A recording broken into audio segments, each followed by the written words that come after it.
we're going to start off the day with really kind of after yesterday. If what was the phrase? You sort of campaign in poetry, but you govern in prose, so to speak. I think it's the same thing. Like yesterday was the poetry of how we're going to make American healthcare all better. Today's the sort of the prose of like, what does that contracting process actually look like? How do we get through it? So we're going to spend a fair amount of time today with one of our just extraordinary team members this morning. We'll then also spend some time. One of the key areas of interest you can see where we've been focusing is ensuring that as health accelerators think about getting engaged in our program, one of the key questions we often get is, well, how are we going to find that sustainable financial kind of participation, either from employers or philanthropy or payers? Yesterday, we were very fortunate to have a number of investors, philanthropy, employer groups. Today, we're going to have a really wonderful set of discussions with payers. So I just want to emphasize one of the things I'm particularly excited about with our program is on the federal government side. Obviously, we have ARPA-H, our very close colleagues at CMS who have been deeply engaged. And we also are we're going to be pulling in a number of our collaborators and partners on the private sector side and private insurance. Yesterday, you heard a fair amount from leadership at Humana. Today, you'll be hearing from Elevance, formerly the Anthem Blue Cross Blue Shield organization, Centene, one of the larger Medicaid managed care organizations, Kaiser Permanente, Chief Health Officer will be joining us, as well as CVS Aetna. United Health Group was unfortunately not able to join us, but their leadership is aware of this program as well. So I just want to sort of, I'm excited about that panel discussion, and that's going to be a really important part of where we go. And then we'll have additional lightning talks. I thought that was one of my favorite parts of yesterday, was sort of seeing the ideas that our own organizations have here. And I'll also say that we did have limited bandwidth for lightning talks. However, this will continue after this formal program together, and organizations that have volunteered to give lightning talks, we will be we've asked them to record their talks on YouTube, and we'll be sharing them more broadly with the group. So you'll all have a chance to see that. Just a couple other housekeeping details. At the end of our event today, we also recognize that not everybody could travel here or even attend for 2 days virtually. All of our program materials, including our slide decks and video recordings, will be available online. We'll make them publicly available so individuals can see them as well. Please continue to send your questions at the heroes@arpa-h.gov email with question in the subject matter. We will be, as I think I mentioned before, using those as some of the fodder for our questions, but also they'll all be answered in our FAQ, which we'll post publicly as well. So hopefully that gives a little bit of a feel for our day here. With that, I'm just going to make sure that I recognize hopefully some of you had a chance to meet our team members. We're joined by them again today. And then what I'll just do is I'm gonna hand off to one of my colleagues, Marissa Maloney, who is our expert in contracting. She's had over a decade of experience at DARPA, and then we're so fortunate to have her here with us at ARPA-H. I asked her what, we were chit-chatting, and I was like, hey, can you share a fun fact with me? And she said, well, I don't really have any fun facts. I just have 4 kids. So.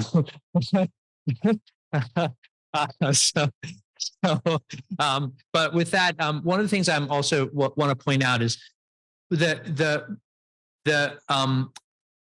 sort of ingredient of a lot of success in particularly these creative programs is having a application and contracting process which is equally sort of innovative and purpose-built. You'll see that from the way Marissa presents, and she'll give you a little bit of context, but at a high level, one of ARPA-H's superpowers, and there are many, relates to our ability to do types of contracting agreements which are highly bespoke for what we're trying to accomplish. Marissa will talk about that and the other thing I want to emphasize is our application process is also very different than what some of you may be used to. By way of analogy, we haven't talked about this, but the HEROES program is just one part of ARPA-H's broader portfolio. We also, some of you may be aware, have an open broad agency announcement that's been active for some time now. That is when people send us their ideas, and we as program managers can become sort of, can pull those and potentially become champions to sort of request full proposals. That application is only 3 pages. Like, just give you a sense of sort of how we try to work very quickly. And then when we request a full proposal, typically that's about 40 pages or so. And the grants that we've given based on just that level of information range from several $100,000 to tens of millions of dollars. So we really like to make sure that when we're trying to innovate, we're doing it in a way that also makes the whole process accessible to the kinds of innovators that we're trying to attract here, and not necessarily those that already know all the ins and outs and the minutia of government contracting. So with that as an introduction, I'm going to introduce Marissa, who's going to spend some time really walking through the process and the timelines for the next steps for organizations that are interested. So Marissa, thank you so much for being here. Good morning, everyone. Thank you, Darshak, for the introduction. I am Marissa Maloney. I am one of the contracting and agreements officers within the Business Innovation Division, BID, within ARPA-H. BID is ARPA-H's internal contracting shop. So we really help the program manager through the creation of the solicitation, getting that, ushering that process through, getting it posted with the selection process, helping the PM get his programs in place with the negotiation and contracting, and then through post-award management. I primarily support PMs in the Resilient System Mission Office, which is where the HEROES program currently resides, and where Darshak's program portfolio will likely be in. Today, our goal is to walk proposers, health accelerators. I'll probably use proposers and health accelerators interchangeably, but to walk proposers through the solicitation process and what to expect moving forward once that final solicitation is posted. Like some of the key attributes of our program design to the contracting process. I also want to take this opportunity to really foot stomp some of the key topics that Darshak spoke about yesterday, which is read the draft solicitation. Please use this comment and feedback period to provide comments to the government. It will definitely help us inform our final solicitation. Please make sure you're checking the Q&A, our FAQ that is posted to sam.gov and also to our team page. Please submit an LOI. That period goes through the end of February. And please note that the final solicitation will only include 2 health outcomes. I will touch upon all of those again, but just giving my PSA to kick this off. And also, as Darshak said, these slides will be made available. So here is the famous Proposer Day disclaimer. So today we are at Proposers Day. This is our 2-day event, which is geared at help clarifying program goals and objectives, encouraging and promoting network and teaming, helping the government to further refine our draft solicitation. And since this program was launched in January at the JPM event, up until when the draft solicitation, the comment and feedback period ends, there's going to be a lot of information that is made available to help clarify the goals and objectives of this program to potential proposers. However, what I really want to stress here is that only the information and instructions contained within the final solicitation is what counts. This is how your proposal will be evaluated based on those evaluation criteria stated within the final solicitation. So please make sure that even if you take the time and read the draft, that you're reading the final, because there may be different information included in that final solicitation. Please, again, only 2 health outcomes. Please do not spend time and energy submitting an abstract and a proposal that is to one of the other health outcomes that were not included. That will be deemed non-conforming. In the links, you will have access to the draft program solicitation. The Q&A is also posted along with the draft solicitation. You can also find all of these links on our team page as well. It will direct you to SAM.gov. SAM.gov, System for Award Management, is where all the federal opportunities are listed. That is our way to cast the widest net possible. But we realize that a lot of folks, especially a lot of folks in this room, are new to government contracting, so we also promote through social media. We put links on our team page just to make sure we're attracting the best of the best. Okay, the next couple of slides, I'm going to touch upon some of our key basic attributes of our solicitation. Some of you who have done work with the federal government before may be used to broad agency announcements, BAAs. You may be used to requests for proposals. This is neither of those. This is a research and development solicitation. What does that mean? So this is where, as you heard yesterday, the government is defining the problem set, and we're looking for folks to define the solution. So there's going to be, as you see up there, it's going to allow for a variety of technical approaches. There's not going to be one singular solution. It allows for merit-based awards, which means proposals are evaluated on individual merit and relevance as they relate to the stated goals and objectives within the HEROES program solicitation. Proposals will not be compared against one another. Again, they stand on their individual merit. So we're really looking for the best of the best, which may not be the cheapest.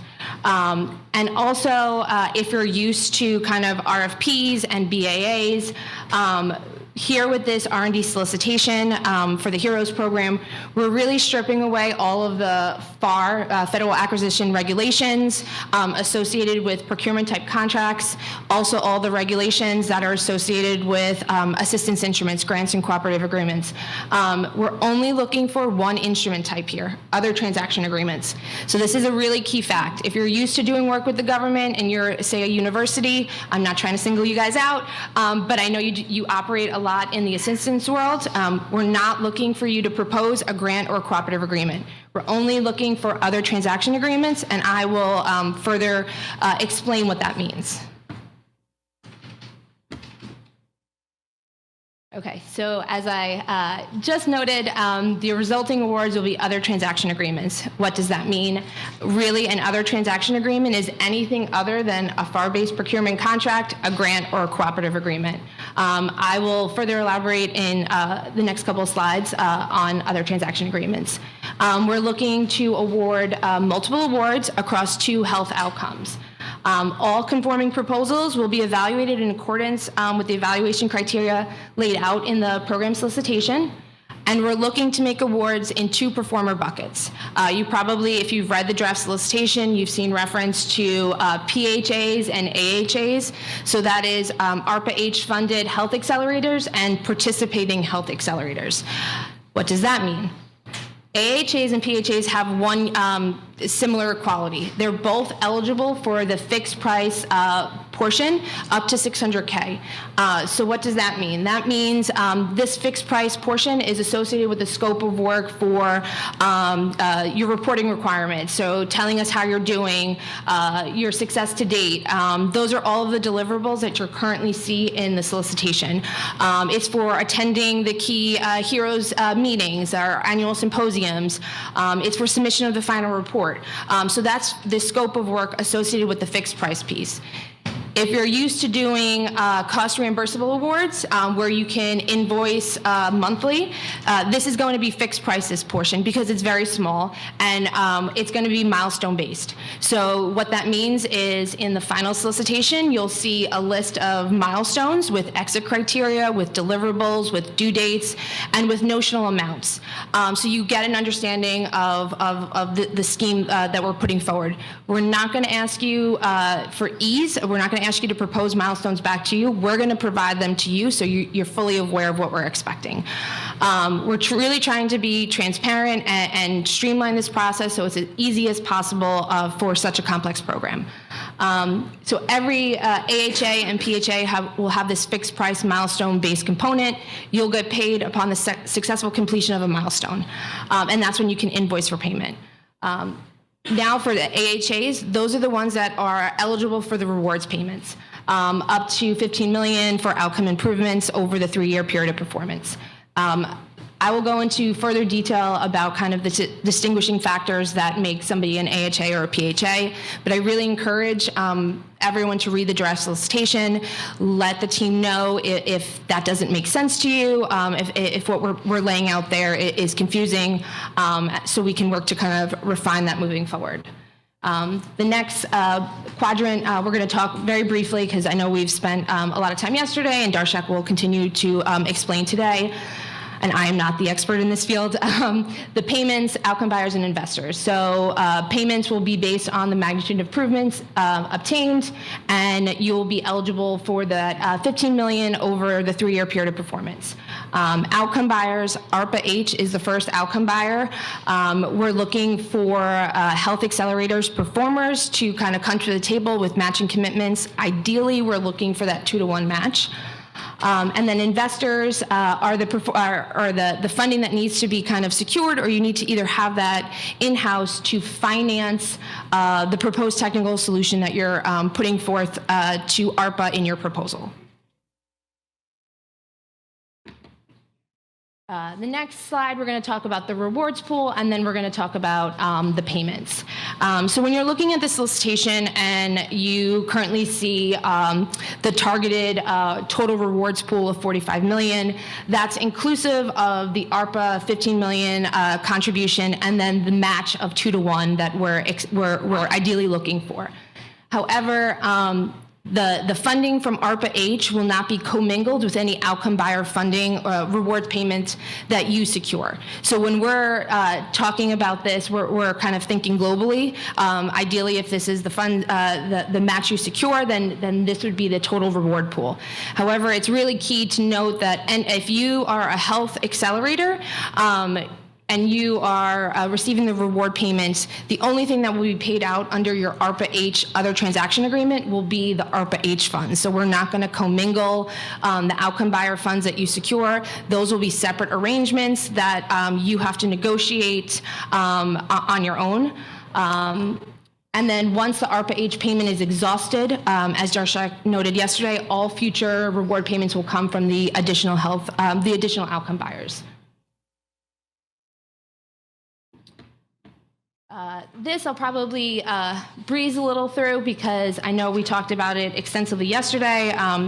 So the rewards payments, so you will be eligible if you're an AHA for a reward payment if you meet the metrics for your given health outcome. Again, I stress looking at the solicitation for the metrics that we have. Progress will be assessed on 6-month intervals, and if improvement meets the criteria for payment, then we will release an ARPA-H reward payment. Key facts, like Darshak noted yesterday, there's going to be an automatic zero equity investment payout of 2 million. However, I will note that that's the floor. So you still are eligible for more than 2 million if you lower the metric for that 6-month mark. Payouts will be weighted over time so that the majority of rewards are paid out in the latter half of the program to make sure health improvements are sustained. And then at the 36-month mark, we will conduct a true-up analysis and will issue any additional ARPA-H reward payments if ARPA-H reward payments haven't been exhausted. This slide just kind of gets at the heart of the matter graphically of how this relationship will work. So as you see, ARPA-H is going to have a direct relationship with health accelerators. That's where the other transaction agreement will be with our ARPA-H, our health accelerators. Health accelerators have to cultivate relationships with outcome buyers and investors, but those are all ancillary to our prime other transaction award. One key piece of information is that We know that there's a lot to kind of work out if you're a health accelerator in getting your team together and kind of getting outcome buyers and investors lined up. And we're going to be offering advice and guidance on how to structure those contracts, how to kind of network. But all of that advice that we will be offering is to be used as proposers see fit. So it's not the government directing you. You need to have these terms and conditions in your resulting outcome buyer contracts or in your investor contracts. If you have issues down the road once performance starts with those contracts, those are outside of the government's purview. So that's really something that you have to seek recourse in accordance with the terms and conditions that you negotiate with your outcome buyers and your investors. So the next slide, I just want to take some time to highlight kind of where we are now and what to expect moving forward from a timeline perspective. So obviously, middle of February, we're at Proposers Day. I really want to stress the importance, again, of submitting your LOI. It's non-binding. If you submit you say you have one interest in one health outcome, you do not have to submit an abstract in that one. This is just really to kind of get a pulse on where everyone is to help inform which two health outcomes we eventually solicit for. Also, I think most people know we're not looking for abstracts or proposals at this point. Those will be requested once that final solicitation is out there. We're going to close the comment and feedback period on the draft solicitation by February 20th. The LOI period closes the 29th, and then we'll use that month of March to kind of final up our solicitation with the hope of posting it in early April. All of the dates past April then are notional, and really I stress, check sam.gov, check our team page for that final solicitation, because all of the dates will be detailed there. But this is our notional plan, assuming a posting of early April. We'll collect abstracts the end of May. You'll see the asterisk next to abstracts. I want to stress that abstracts are a must. So in order to submit a proposal, you have to submit an abstract. Abstracts, though, I know Darshak talked about our process for the open office BAA at ARPA-H. So here, abstracts are going to be encouraged, discouraged. Regardless of that feedback, you can submit a proposal. It's not going to be a gate where we ask you to submit a proposal. We're going to give you feedback, and then you can submit a proposal regardless of that feedback. At the end of October, proposals will be due. Then we're going to conduct that scientific evaluation, which is a term we kind of made up from DARPA, and it's just that merit-based evaluation process where we're not comparing your proposals, we're reviewing them based on their own individual and technical merit. Then we are expecting the evaluation process the end of the year, with selection letters going out in early January. Once the selection letters are out, that's when that negotiation process between the government and the health accelerator, that prime performer, will commence. Performance of the actual award your technical solution will only start once we have negotiated agreements and those fully executed awards. Now on to OTs. What are other transactions? So I know I said it earlier, but other transactions are quite simply anything other than a FAR-based award, a grant, or cooperative agreement. ARPA-H is one of the organizations that has OT authority, and we are to use it when it's essential to promoting the success of the project. And there's really not much we're going to do at ARPA-H that won't fall into this OT bucket, given our mission and our work within the mission offices. We realize within government, I know I did a lot of OTs at DARPA, we realize that a lot of the innovation is happening in industry, in the commercial sector, and it wasn't with our traditional defense performers. So we had to find a way to entice the commercial industry to work with us, because we know that it's burdensome to work with the government. There's a lot of FAR-based cost accounting standards. There's a lot of regulations that are added on. There's little room to negotiate. With OTs, that kind of strips all of the regulations away. It's really negotiating with a clean slate, which can be, there's a learning curve there, I'm not gonna lie, but there's a lot more flexibility. It's meant to mimic the commercial negotiation process and standards. It's supposed to be free-flowing, more collaborative, helping everyone kind of get to that win-win situation. So here, this is just kind of highlighting what I just said, the pros and the cons. So many laws and regulations don't apply. One of the key things is we're able to negotiate more freely with intellectual property, which is something on the far side of things we can't. Here it's a streamlined award process, and I just laugh because it's a little nebulous. It can be streamlined, but it really is based on the level of negotiations that we're really going to with all of the terms and conditions. So everything is negotiable, but if everything is negotiable, it just means a longer kind of negotiation timeline.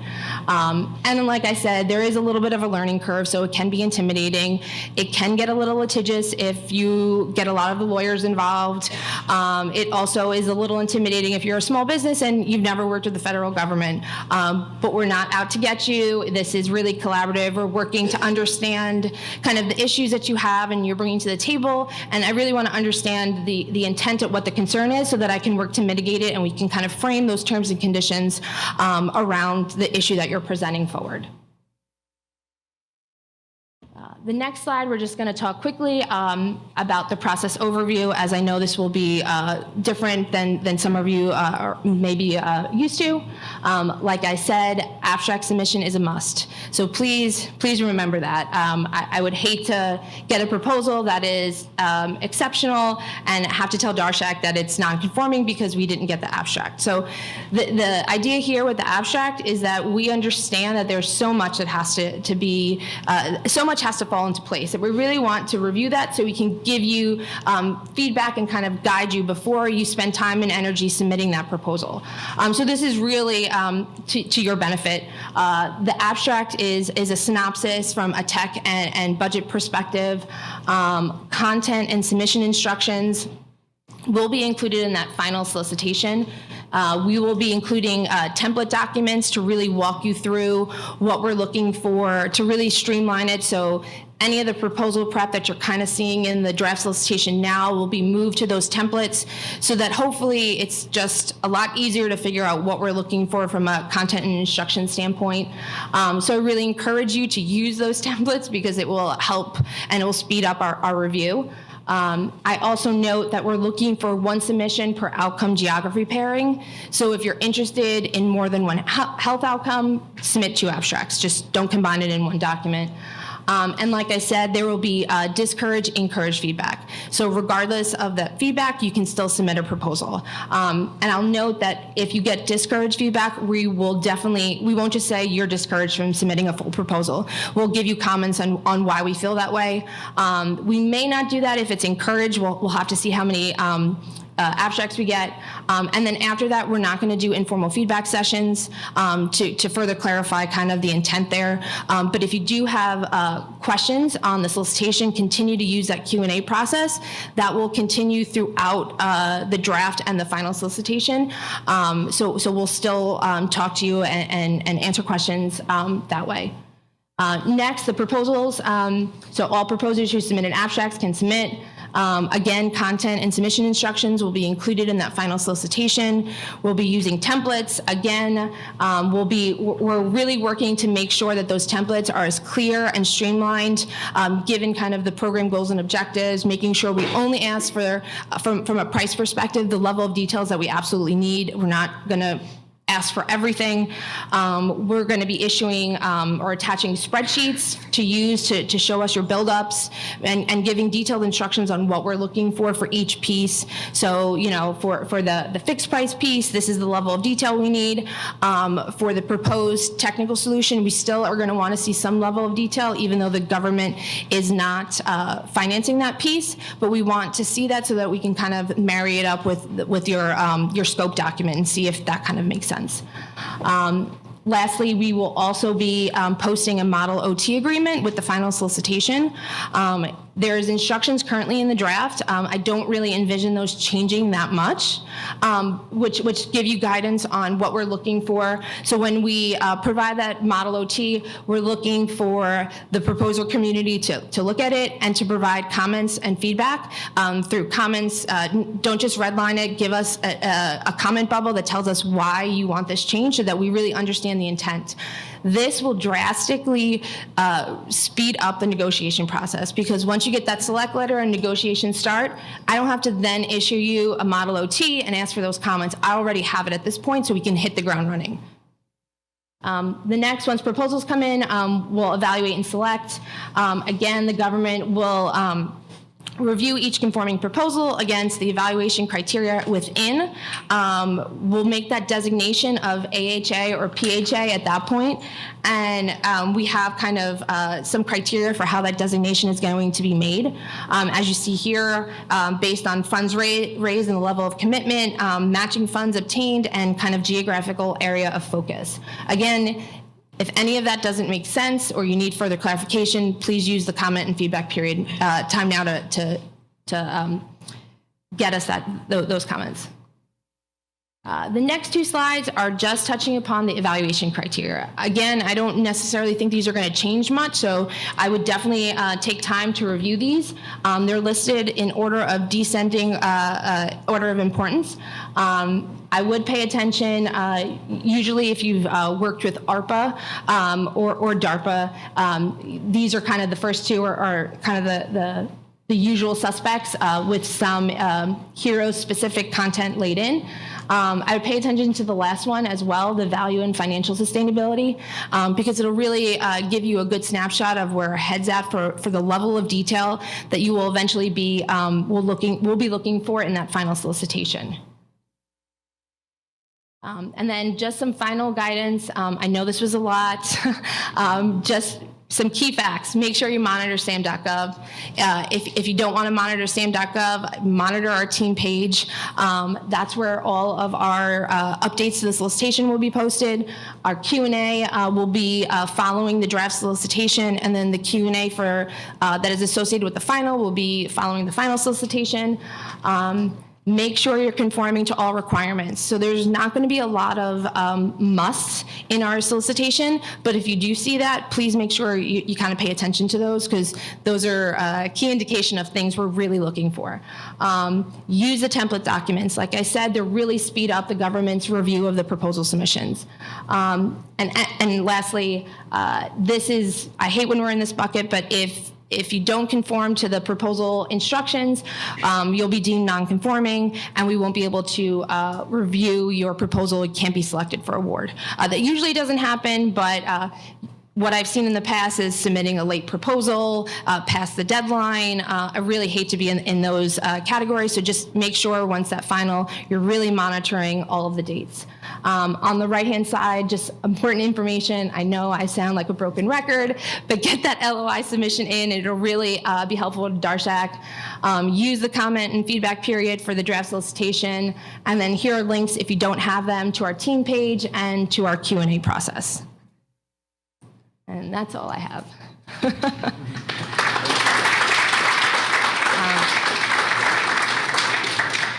I'm sorry? We have to have a Q&A. Yeah. If you have any questions, I would also advise that you can submit them to the Heroes team box.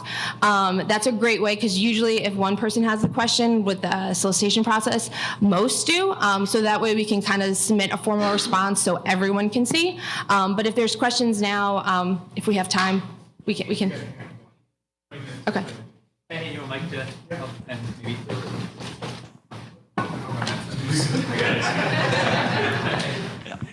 we can Okay.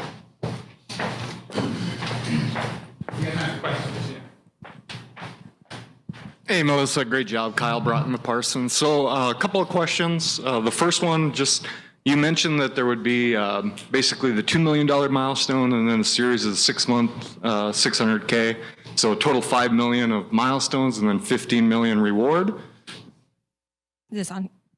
So the 2 million will be associated with the reward payment. Oh. So if you're an AHA, designated an AHA, you'll get that automatic $2 million reward payment at the 6-month mark. That's the floor. You could get more depending upon the level of outcome improvement that you've reached. But then there's almost going to be like, think about it as two tracks. You're going to have, if you're an AHA, the reward piece, and then you'll have the fixed price piece. And it'll be clearly detailed in the resulting OT. Here's the processes and procedures for what you have to do if for the reward piece and for the fixed price piece. The fixed price piece, we're still figuring out the milestone plan, the due dates, and the deliverables, but they could be every 6 months.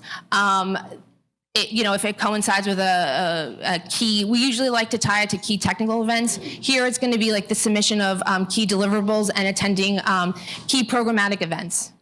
Excellent. When you say multi-award, do you have a budget in mind for that? So the solicitation lists are available budget, and then we're going to just be making multiple awards within that budget. I'm not confident I have the number at hand. It may be. I would just say review the draft solicitation so I don't say something inappropriate. Does the prime have to have an FWA, federal-wide assurance? I'm sorry. An FWA for research and development, federal-wide assurance? Federal-wide. Since it's a protocol, research and development? That I'll get back to you. I'm not quite sure I'm following that question. Thank you. Can I just make one quick addition? Mm-hmm. I think we've been using the term PHAs and AHAs here. I just want to make sure that I take a minute to explain that, because I think for those of you we may not have sort of really talked about this. At the highest level, we want to make sure we're taking advantage of innovation and the intrinsic motivation of as many organizations as possible that are going to be assisting us in this challenge. Having said that, I wish we had unlimited budget to actually allow us to fully fund the advanced purchase agreement for everybody that was here. We unfortunately do not have that ability. So as Marissa pointed out, in our draft solicitation, you'll see we have a total budget. We're proposing about $15 million per organization. You can do the math. That gives you a sense of how many organizations we were looking at funding. Having said that, we're also going to create a category of organizations that don't get an advanced purchase agreement for ARPA-H, in other words. However, you will be given the opportunity to participate with ARPA-H. In other words, give access to all of our dashboards, you'll be able to attend, you'll be part of the community, and most importantly, you'll have sort of this, for what it's worth, the stamp of approval that you actually are part of the program. The only difference is you don't get the potential $15 million advance payment. It's up to the organization to say, well, look, we can generate, for whatever reason, we can either get our own outcome buyers, but we do still want to participate. So that is the opportunity that will also be available. And in return, there's you'll see we do offer funding in order to sustain that, at least for administrative and other expenses, to participate in that way. So that's the difference. You'll all apply because we want everybody to apply for the money. Some of them will be successful. Those that maybe are not chosen, the thinking is perhaps we'd flip them over to give you at least a chance to be part of the program, even if you don't have the advanced purchase agreement. Thank you. This should be an easy one. Is there a cap on the number of either abstracts or proposals that a given health accelerator organization can submit? No.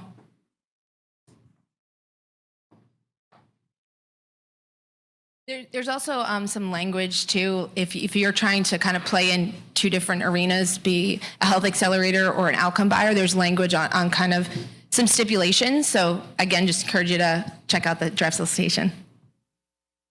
Hi, sort of a twofold question on evaluation. First, sort of who's going to be doing the evaluation? And then the second on that third bucket of like cost and what it's going to take to get it done, since the government is not on the hook for any of that cost, what exactly are you looking for in that? Sure. So the evaluation team is usually comprised of the program manager and then a few other program managers within ARPA-H or other government reviewers that Darshak assembles based on their level of expertise. He'll have some subject matter experts, but the evaluators will be government ARPA-H employees or from other organizations within the field. And then from a price perspective, we're really not, it's one of the details we're still kind of hammering down, but we're not going to be looking for deep dives. If you're used to doing work with the government, detailed cost buildups, it's going to be at the very 10,000 foot level, just so that we have fidelity in kind of the number, the level of effort you're proposing to make sure it jives with your proposed scope and your technical approach. So I thought Darshak was going to answer the question I had, but actually there's sort of a third question. So there's AHA's participating ones, and then what about how much are you looking for or discouraging coalitions of organizations that are complementary, including possibly a community organization of some kind, as coming together as a single proposer? So we're not discouraging. We're just not mandating. We're not saying you have to kind of form a consortium. We're letting proposers kind of form organically and proposing a solution back to us. I'll let you elaborate if you. I think that's well said. What I would say is just imagine you're one of the evaluators. An evaluator just wants to see, like, okay, you're going to do this ambitious thing. Are you set up for success? Is what you're proposing, the sort of the team you put together, is it plausible that they can succeed? It could, if it's a coalition that versus a small organization, we would defer to the potential health accelerator proposers to help make that case. And how they allocate the reward. Correct. Right.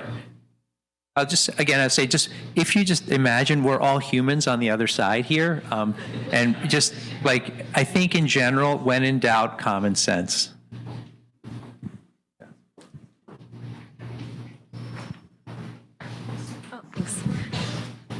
Good morning, everyone. Shelby Cohn with Baycombe Capital.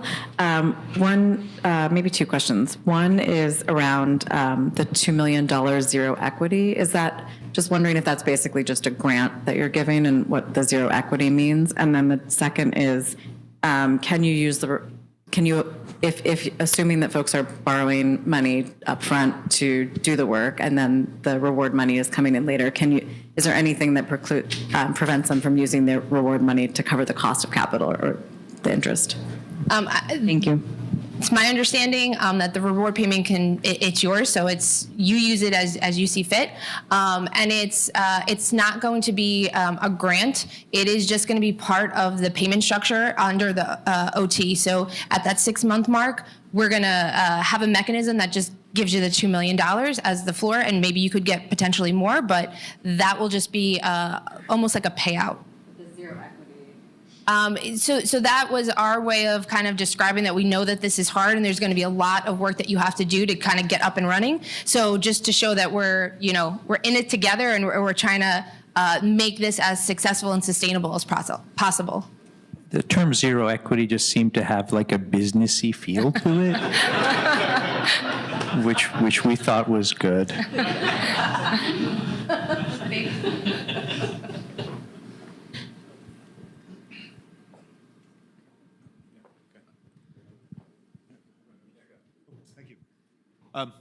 So I'm an economist, so forgive me, the form of the question doesn't make sense. But so the first question is, do the outcomes buyers need to have the same expected reduction as what ARPA's expected reduction is? Yeah, so I think that what Marissa was saying is, and just to clarify, the agreement that ultimately would be awarded is between ARPA-H and the Health Accelerator. That relates only to the $15 million that ARPA-H will be making available as a potential outcome payment. Now, as part of the solicitation period, we're asking for health accelerators to also locate outcome buyers. I want to emphasize just a couple things and amplifying what Marissa said. The 2-to-1 match we're asking for, that is a target. It is not an absolute requirement. Just putting that out there because we recognize that's hard. I want to also emphasize the 2-to-1 match. It doesn't have to come from just 1 or 2 organizations. It can be cobbled together in whatever way one feels makes sense. It could be 2, 3, 5, 10. We're agnostic to how that works. Having said that, what we will be looking for is an outcome buying arrangement when we talk about a match in a way that is aligned with the outcome, the arrangement we also have. That will be part of the agreement that we develop. Now, having said that, ARPA-H, it is not our role to police that agreement between the accelerator and that outcome buyer. We will look to you to ensure that you have a trusted partnership and that you execute that in the way that makes sense. What I will also say is that one of the things we may create at some point is like at least some sort of, one of the things we've talked about as part of our, what somebody gets from participating in this program will be those meetings where we share learnings and so forth we've talked about. Part of that may also include technical sort of sharing of information on how to best create these agreements in ways that are sort of aligned with ARPA-H as well. Thank you. Yeah, I just want to make sure I'm understanding this correctly, because we're sort of talking around it, and math was not a strong subject for me, but so at least at a minimum, there will be 4 proposals that are accepted, but it sounds like there's some flexibility with even more of that. And I'm just trying to get a feel, right? Because there's all accelerators, the participating accelerators, that is, right? There's an expectation. They're not all going to maybe hit perfect outcomes, right? So there's flexibility of like other proposals being accepted. Is there any, I guess, expectation of how many more, I guess, in addition to that minimum number there is?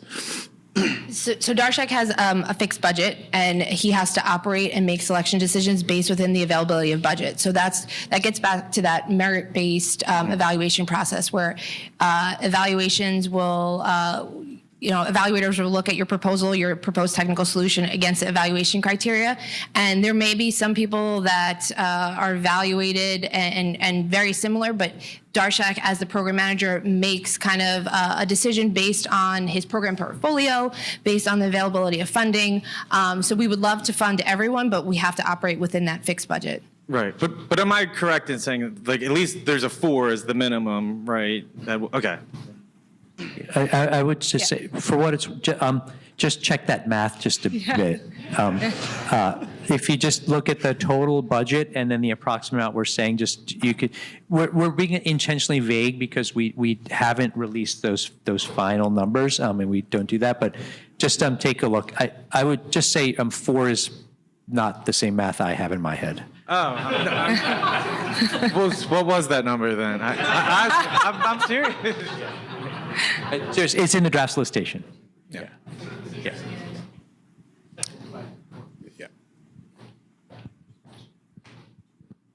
Hi, Harvey Karp from Happiest Baby.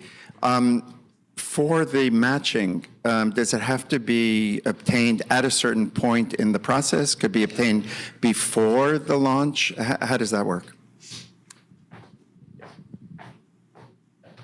So maybe I'll just take this one just because the draft solicitation, we actually would value feedback in this area. Let me explain why.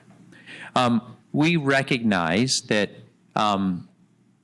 it is unlikely that major organizations will step up and write you a check for $30 million like in 2 weeks. We get that. So that is not sort of what we're looking for. The final solicitation, when it's issued, will likely indicate like a couple of ways in which you can tip your hand or your application and let us know whether you've got an interest from other outcome buyers. We'll sort of specify what that looks like, and this is also where we would really value your feedback. In other words, like, there's a whole spectrum, right? It could be a verbal commitment, like, just trust us, we've talked to so-and-so, they're interested. It could be, trust us, we've talked to so-and-so, here's their email address and phone number. You can ask them if you want to check. It could be, that's probably, Marissa's like that's not what we do. Sorry, these are all like hypothetical, sorry. Actually, like, one of the things that's actually really nice about having Marissa and like actually our whole team is like, this is like a really unrelated to contracting in any meaningful way, but like one of the fun things about ARPA-H is bringing in people that are like dreamers and pairing them with like people that actually like know how government works. So like that's like Marissa. She understands how government works, which is like that's the only reason we can do what we do. So having said that, so it could be a spectrum. It could be maybe you should say, look, what about just a non-binding LOI? Like, should we require that? Or could it be that, so I'm just saying, let us know what you think makes sense because, and think about it from our perspective. Like, we don't want to get like hundreds of LOIs with sort of super nebulous commitments that then puts us in a difficult position. So we'd really value sort of what you think makes sense. Having said all that, also keep in mind the other piece of feedback we'd value is by when should that actual letter be signed? In other words, like the money, the checks in the mail, so to speak, from your other outcome buyers. We are open to your feedback on that one as well. For example, when the final, so like let's say you put in your abstract, we're like good to go, send us full proposal, you send that full thing in. What should we require at that point also? We are open to your feedback there. We understand, I'm just going to really be super clear on this, that even literally getting a commitment from a philanthropic organization or payer by January, February, March of next year may not be an easy thing to do. Therefore, one other place we're open for feedback is like ARPA-H, as Marissa's pointed out, we're good for the first 15 million. So in other words, can you at least give us a runway or a line of sight that even after the performance period starts, should that be a time when you're sort of nailing that commitment down for sure so that maybe after year one, we can have some guarantee. So I just want to put that out there. There's a lot of, this has not been done before. We want to make sure that we're flexible, but also honestly like setting us and you up for success as well. So that's the balance we're trying to strike. I hope that's helpful, Harvey. But I guess my question is, what if the money is raised already? What if we already have raised money? Sure. What if there's already money raised? We have money in the pipeline. Is that before even being reviewed? Is that right. Does that count towards that, or that's not count? Yeah. So if the question is like money good to have? Yes, and I would suggest that that's the kind of information one should probably indicate. Yeah, I would just be very clear in the proposal that you submit what your notional plan is. Add the details here. Make sure that everything that's kind of, I always say, in your head is explained to Darshak so he has the full, complete picture. Don't just assume. A lot of people kind of write proposals and they don't realize that a lot of what's in their head doesn't convey with how they, in the proposal documents that they submit. Michael Tudor with Unite Us. From a security posture and without the FAR, does that mean that FedRAMP will not apply? I'm sorry, the FAR does not apply? Without the FAR, does that mean that FedRAMP will not apply from a security compliance? So I'll get back to you on that one, and before I answer, I don't want to say something, but.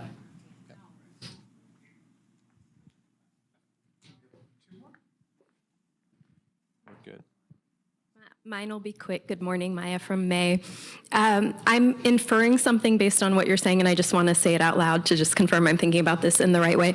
Will applicants be penalized for not having an outcomes buyer, or is the priority just to ensure that we have funders sufficient to minimize any risk of execution? And the reason I asked that, there was a lot of conversation yesterday around how costly these interventions could be, right? And so in some cases, some of us may have customers who are already funding these sort of interventions. This funding will allow us to do more and to do it faster and to focus in a very geo-targeted way.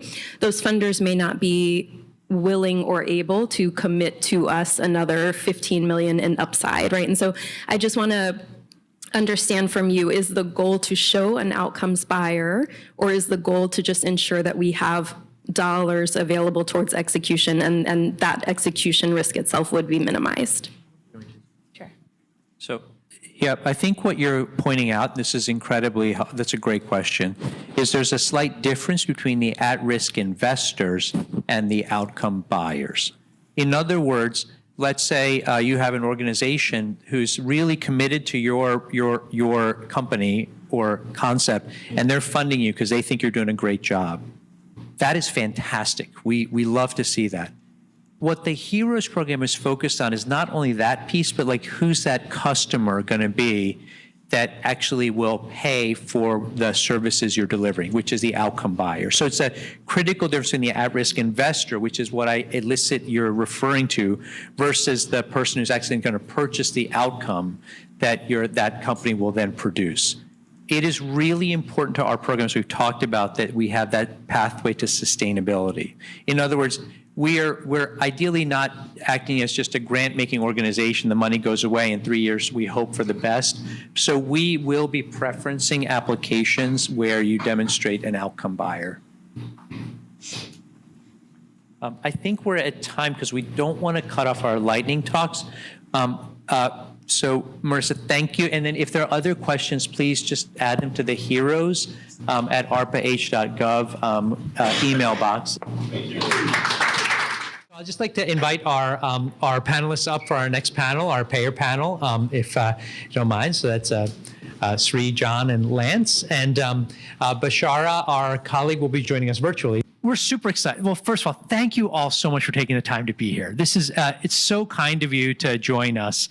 And we've been, this is day 2. So day 1 was focused a lot on the program, sort of going through a lot of the details of the vision of it. And today is far more operationally oriented, focusing on partnerships, looking at sort of our, how we're coming up with outcome buyers, contracting, and then we're also going to be looking at our tools this afternoon. As part of that, one of the key aspects of our program is ensuring long-term sustainability. And I'm just going to point out that we have a number of participants here, but we also have a couple hundred online that are watching right now as well that couldn't be here in person. So what I want to do is, for the purpose of this panel, is to understand how our colleagues in the payer community and elsewhere, how you all think. I know that's a tough task, but why don't we just start with this question, which is, I would love for you all just to introduce yourselves, give us a little bit of a sense of the scope of your organization, and then if you can also give us maybe an example of one program or project that relates to population health of which you're particularly proud, just to give us a sense of sort of how your organization thinks about these areas. So why don't I just go ahead and we'll just go right down the line here, if that's okay. Yeah. Can everybody hear me? Yeah. No. Yeah. Just talk loud. Or use these. Okay.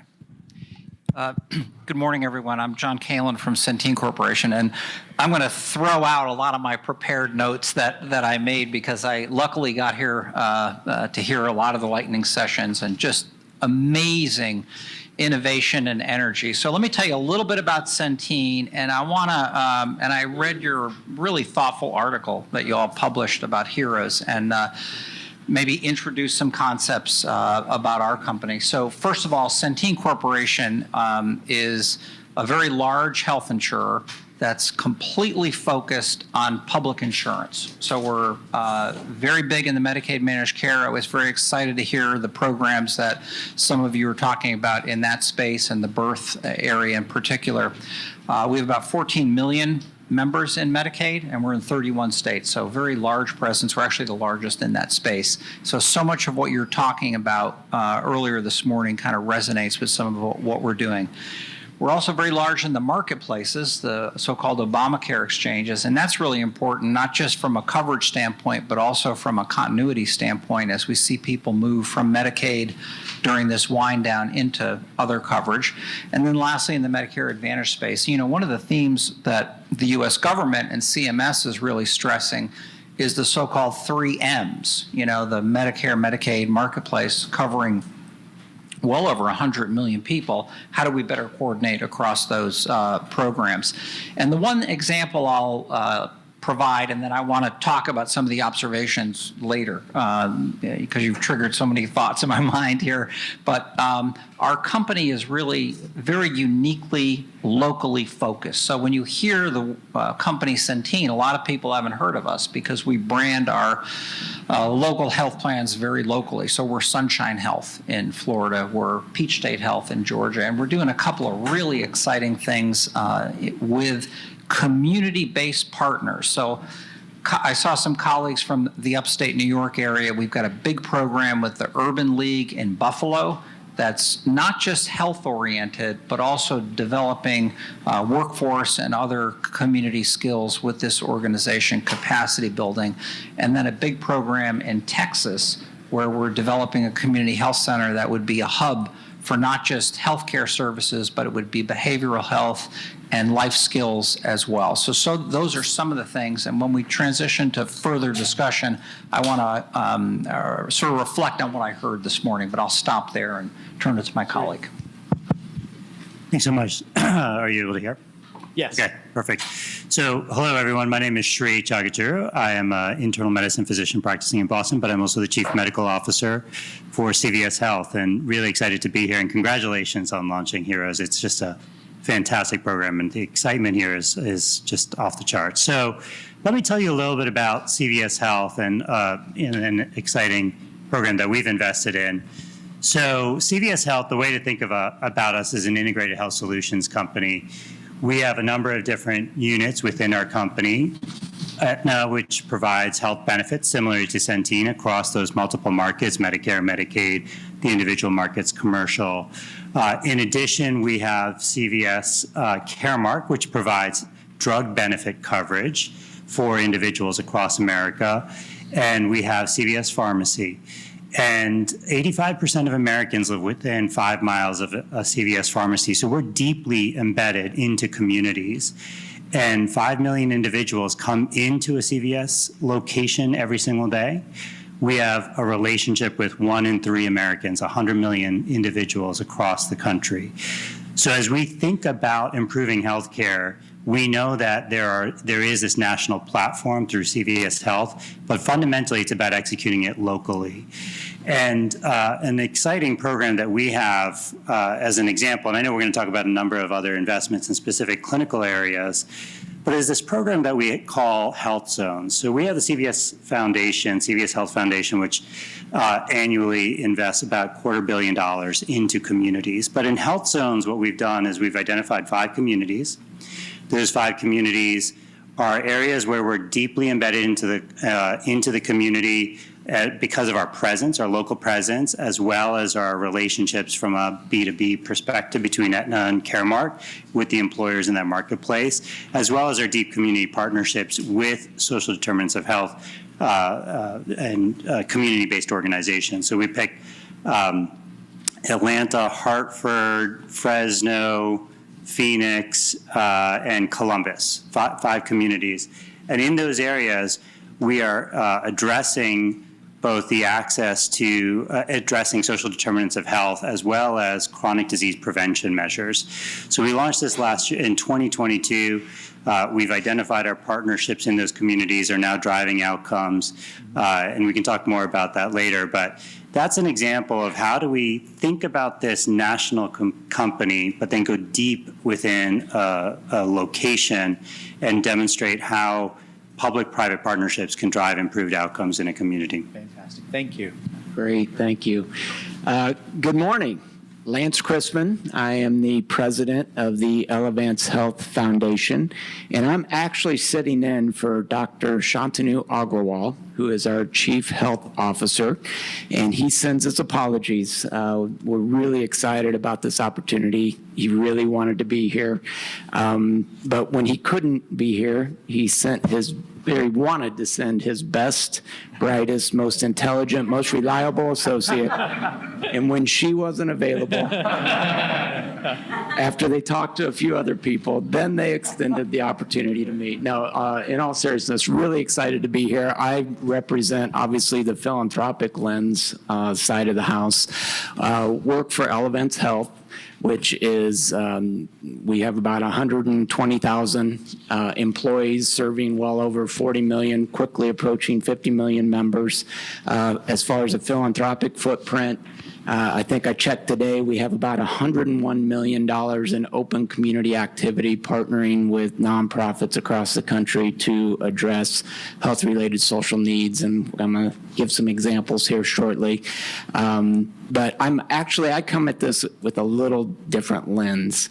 I look at it from a community health perspective and how can we, through our philanthropic partnerships, generate that health impact. And so it's just amazing when we look back, and I just think back a decade ago, 10 years ago, I spent the majority of my time saying, no, we can make a difference in this area. We can spend this way, and, social determinants of health, that's important. And so that's where innovation back then was just convincing key constituents that, hey, this is important and we can make a difference. Fast forwarding to today, those are table stakes. Everybody understands it. Everybody sees that. And so we have quickly shifted and are more intentional about our resources, both financial and human resources, which at Elevance Health, the reason I'm here representing Shantanu is because I report to him. And so we have not only our business arms that are targeting health outcomes specifically for our members, but then also aligning our philanthropic dollars to approach those same health outcomes from a philanthropic resources and perspective. So using the data, I think we're all going to talk about data and how that drives towards those specific results. So, but really appreciate, I guess it was 3 weeks ago, I had an opportunity to learn more about ARPA-H and the good work that's about to be done there, and we're excited to be a part of it. So thanks for having us here. Fantastic. Thank you so much, Lance. And then really, really excited to also have Bachara join us. Thank you for dialing in. Bachara, tell us a little bit about your organization. Same question, the scope, the scale, and then maybe an example of something you're particularly proud of that your organization has worked on. Sure. Thank you so much, Darshak, and apologies about being able to join you all in person. To my co-panelists, it's so wonderful to be with you virtually here, and for all the audience, thank you for inviting me. And Darshak, I am so excited about the HEROES program. I know you and I have talked for a little bit about this, and we're really excited to figure out how we can support this effort and participate in this effort. We definitely are very excited about the promise of what the HEROES program could bring across the country. So I'm Bishara Shukair. I'm a family physician by training. I also serve as the Chief Health Officer for Kaiser Permanente.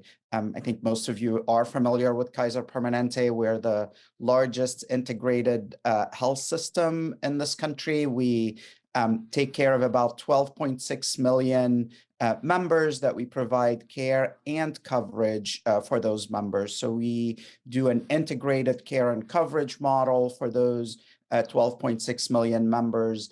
And our mission since we were born about 80 years ago was all about value-based care. We were born in the value-based care model. And we're all about improving the health and well-being of our members and the health and well-being of our communities. And we truly view these as going hand in hand. There is no way we can improve the health and well-being of our communities if we don't do a pretty good job in delivering the right outcomes for our 12.6 million members. But at the same time, there is no way we can optimize the health and well-being of our members if we're not truly focused on improving the health and well-being of the communities where those members live. And that's why we take the population health concepts truly very, very seriously for our members, including the communities where they live.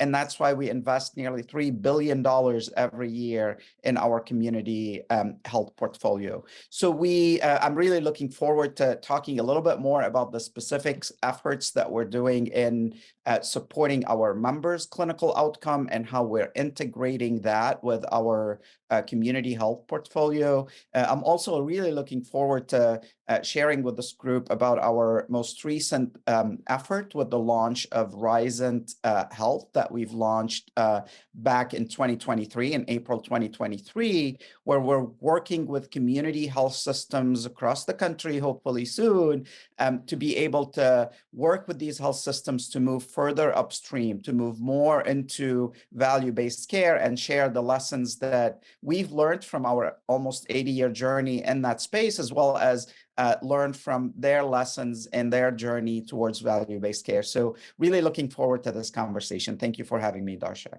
Great. Thank you so much for that perspective. And one of the questions I wanted to start with is, many of the organizations that potentially may participate in HEROES are interested in sort of, as I said, getting sort of inside the mind of how payers think about their investments and how you see value. So I was wondering if maybe just talking a little bit about, when an organization maybe hypothetically or practically has come to you with what sounds like a great idea, like to help health for either for your members or for the community, can you just talk through maybe what happens to that idea? How do you think about it, and how does that filter through your organization as decisions are being made? To the extent you can sort of help make that a little bit real, because I think going through that story makes us stronger in terms of how we pitch and think about our ideas as well. Happy to kick that off. One of the challenges, I think, first of all, we've heard in all the speakers, we've heard the term large, lots of members, and what we see here is a lot of smaller organizations. This gets a little bit to your question. And I think one of the challenges that large organizations have, particularly in the government space where we do a lot of our contracting, is that we have lots of procurements in the Medicaid space that involve specific goals or measures that the state wants to implement, including value-based purchasing. We have specific requirements in the Medicare program and financial incentives around stars and quality. So there is a lens that is applied around the program designs, which can be for procurement, maybe 5 years, and maybe a state Medicaid procurement before it's reprocured. And in Medicare, we have sort of an annual competitive process around the bidding, the benefits, member retention, member acquisition, and that kind of thing. So the point I'm trying to make here is that it's just structurally a bit of a challenge as I listen to many of these the baby idea, for example, fabulous ideas where we have this mismatch either between the program requirements of the government that we're contracting with and maybe some of the specific longer term, benefits that some of your programs derive. And that's where I think, and I hope there'll be a question later on this, that's where I think this notion of some kind of accelerator, I heard the term public benefit corporation used by somebody, but some entity that can try to take and align some of these, what I'll call misaligned program goals and incentives. So I think that's a partial answer. I didn't get to how it gets socialized into our company, but maybe our other colleagues can address that. Yeah. Sri, open to your thoughts on this one as well. Yeah, no, I wanted to add, there's two sorts of investments that we're doing. One is to help advance anywhere where we have a particular presence from a business perspective. And so if we have a plan in a market and we want to drive the performance there, we want to find those community partners. There's also social investment that's independent of driving any specific plan. So I think you've done a nice job talking about how we think about that first part. But on the second part, on social investment, Health Zones is an example of that. We happen to have this community presence in those areas we do have business there, but it is more about that investment into that community and trying to understand how do we actually drive outcomes. But then where we look at where we're going to drive outcomes, it's hard to address all of health in that community. So we make a choice of where are we going to be distinctive, where can we have catalytic funding from a clinical perspective. And one of those areas would be in cardiovascular risk reduction. Another is going to be in food security. Another one will be in housing security. Another one will be in transportation. That means that there's a lot of other pieces, a lot of other social determinants, as well as other clinical areas that we're not going as deep on in those health zones. But I think as you're working with payers or corporations, it's asking which of the markets, what are the clinical outcomes, what are the social determinants that you're truly focused on, and how can we map up into that area as well, because there's just going to be a focus question for that community. Lance, let me riff on sort of what we're hearing here, a couple themes, which is that to some extent what I'm hearing from John and Sri is it's kind of, you want it to be like a little bit of an easy button, like, so to speak, like, yep, you've got business here, we can help you. Or, you know what, you've already defined some ideas in this area. One of the things I found in my career in the private sector was the other thing that mattered was finding an internal champion within a company that could help sort of move an idea along. It's just like how everything gets done everywhere. That map of soft power is often really not obvious to the outside, and even on the inside sometimes. Can you, this is a hard question, but I wanted to ask, like, how does one is there a way these kinds of ideas can be filtered to an internal champion in an organization like Elevance? And how again, any sort of guidance to help people think that through? See, he switched the question up because I was just going to say ditto. And I like how you did that, though. But you're exactly right. There is no shortage of need in our communities. Yeah. We are inundated with requests on a daily basis. And so if you put yourself in my shoes, we try to apply as much science to the art of grant giving from a foundation perspective, as much science to the art of grant giving as possible. And so, you mentioned having a champion. We try to streamline because if it generate, with all these requests coming in, if you're just going to different sources, we try to, if you are a nonprofit with a program that is impacting our community around health-related social needs, and we have specific targeted measures that we're looking at, we want to direct you to our foundation and my team. And so that's going to be Elevance Foundation, or elevancehealth.foundation. That's the main portal, all applications, everything comes in there. But the reality is, I would challenge folks to, number one, define your value. Know what your value is. Okay, know what you're addressing, know what your signature focus is, know how you're going to impact that. Secondly, align your mission with whoever you are seeking funding from. Know what I'm looking for in the community. We have specific measures. We once again applying as much science as possible. We are very upfront in saying we want to do X in these specific communities to this specific demographic. We've really nailed it down to those health impact measures. And then lastly, ensure your results. Once again, so much need in the community, so many wonderful organizations doing amazingly worthy activities. We need to ensure the most efficient and effective use of our resources, and that we are moving the bar and addressing issues and moving in a positive direction. And so I think those three steps are the key when approaching Elevance Health Foundation. Super. Thank you so much. But Char, I hope it's okay. I'll also just sort of maybe keep progressing these questions a little bit. One of the things about your career that's always been really remarkable is the fact that you've worked in state government in the past, have worked in federal government. For those of you not aware, Bachar served in the White House recently under President Biden before returning to Kaiser Permanente as Chief Health Officer. So you've sort of seen the public health from a variety of areas and also brought that sensibility. I was hoping you could talk through when you look at a large organization, or by that, what I'm getting as a large patient population geography, and you're trying to solve for a complex problem. We're sort of here talking about opioid overdoses, alcohol-related health harms, serious obstetrical complications, and cardiovascular disease. Can you talk a little bit about, in your organization, how do you actually attack those? Is there single-threaded ownership, or is it like, are there multiple people working on it?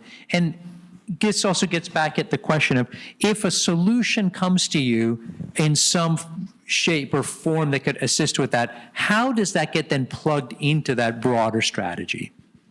Yeah, well, thank you, Darshak. So I'm gonna take your questions in two different parts. I think the first part, in an organization like Kaiser Permanente, we have obviously teams that are focusing on the health and well-being of our own members, of individuals, and we have teams that are focusing on the health and well-being in our communities, and those teams interact and work together and align on strategies. So when we have solutions that are coming to us, I think about them from two specific angles. One, we're a large organizations that's a national scale, so we definitely need to be thinking about the national implications, the enterprise approach.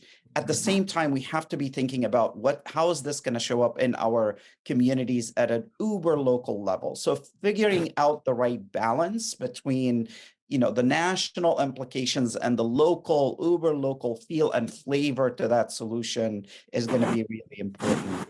The other aspect of these types of efforts is the ability to scale. When you think about a solution that's being presented to you to address some of these challenging issues, we can't be thinking about Band-Aid patches in one service area in one community. We have to be thinking about how do we take that to scale. So I'll give you an example. Social need is a significant issue that we're dealing with for our members. And when we surveyed a representative sample, about 10,000 of our members, about 2/3 of those members have at least one unmet social need. I mean, think about that for a second. The overwhelming majority of our members get their coverage through their employers.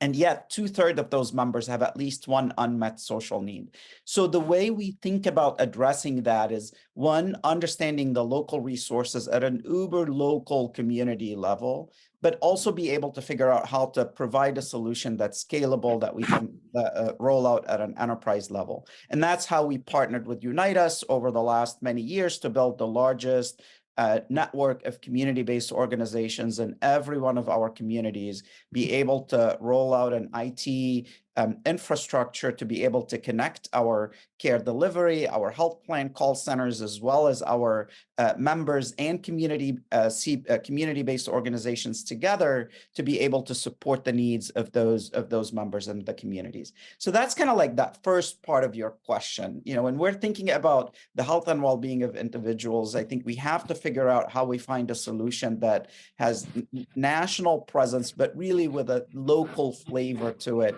and at the same time be able to take that to scale. The second part I think you've touched on, and I really want to spend just a minute or two on, is we have to be thinking about our healthcare industry, the insurance companies, the healthcare system, delivery system.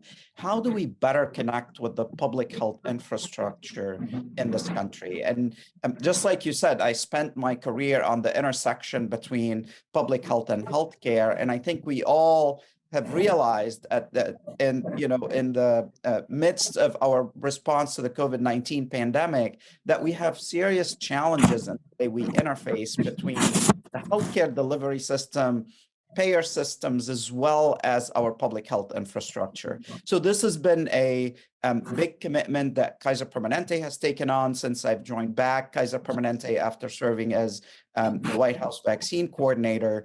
And what we've been doing is we've launched a coalition with the American Medical Association, the American Hospital Association, AHIP, which is the Health Insurance Plans Association, and ACHP, that represents community health plans in the United States. So these four entities came together. We've launched the Common Health Coalition with the single purpose of what can we do as healthcare industry, payers and providers to be able to support the public health infrastructure in this country.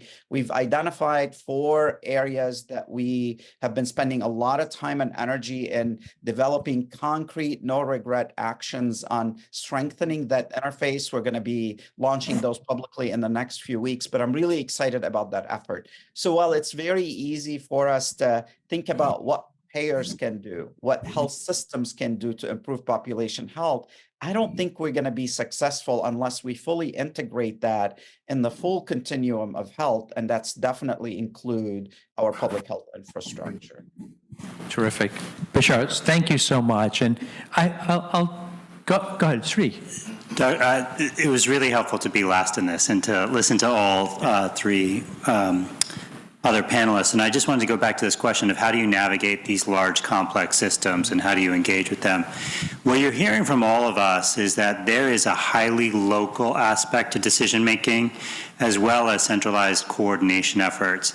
And what that means for all of you who are want to work with us is to understand both aspects. There is signaling that's happening from all of our organizations about our corporate priorities, which you can get from the foundation and our public statements, as well as in a community, there is regional presidents, there's regional leadership that's getting embedded and talking to those individuals is really important, as well as understanding what are the local government priorities, both public health as well as the payers, the public payers' interest in those communities.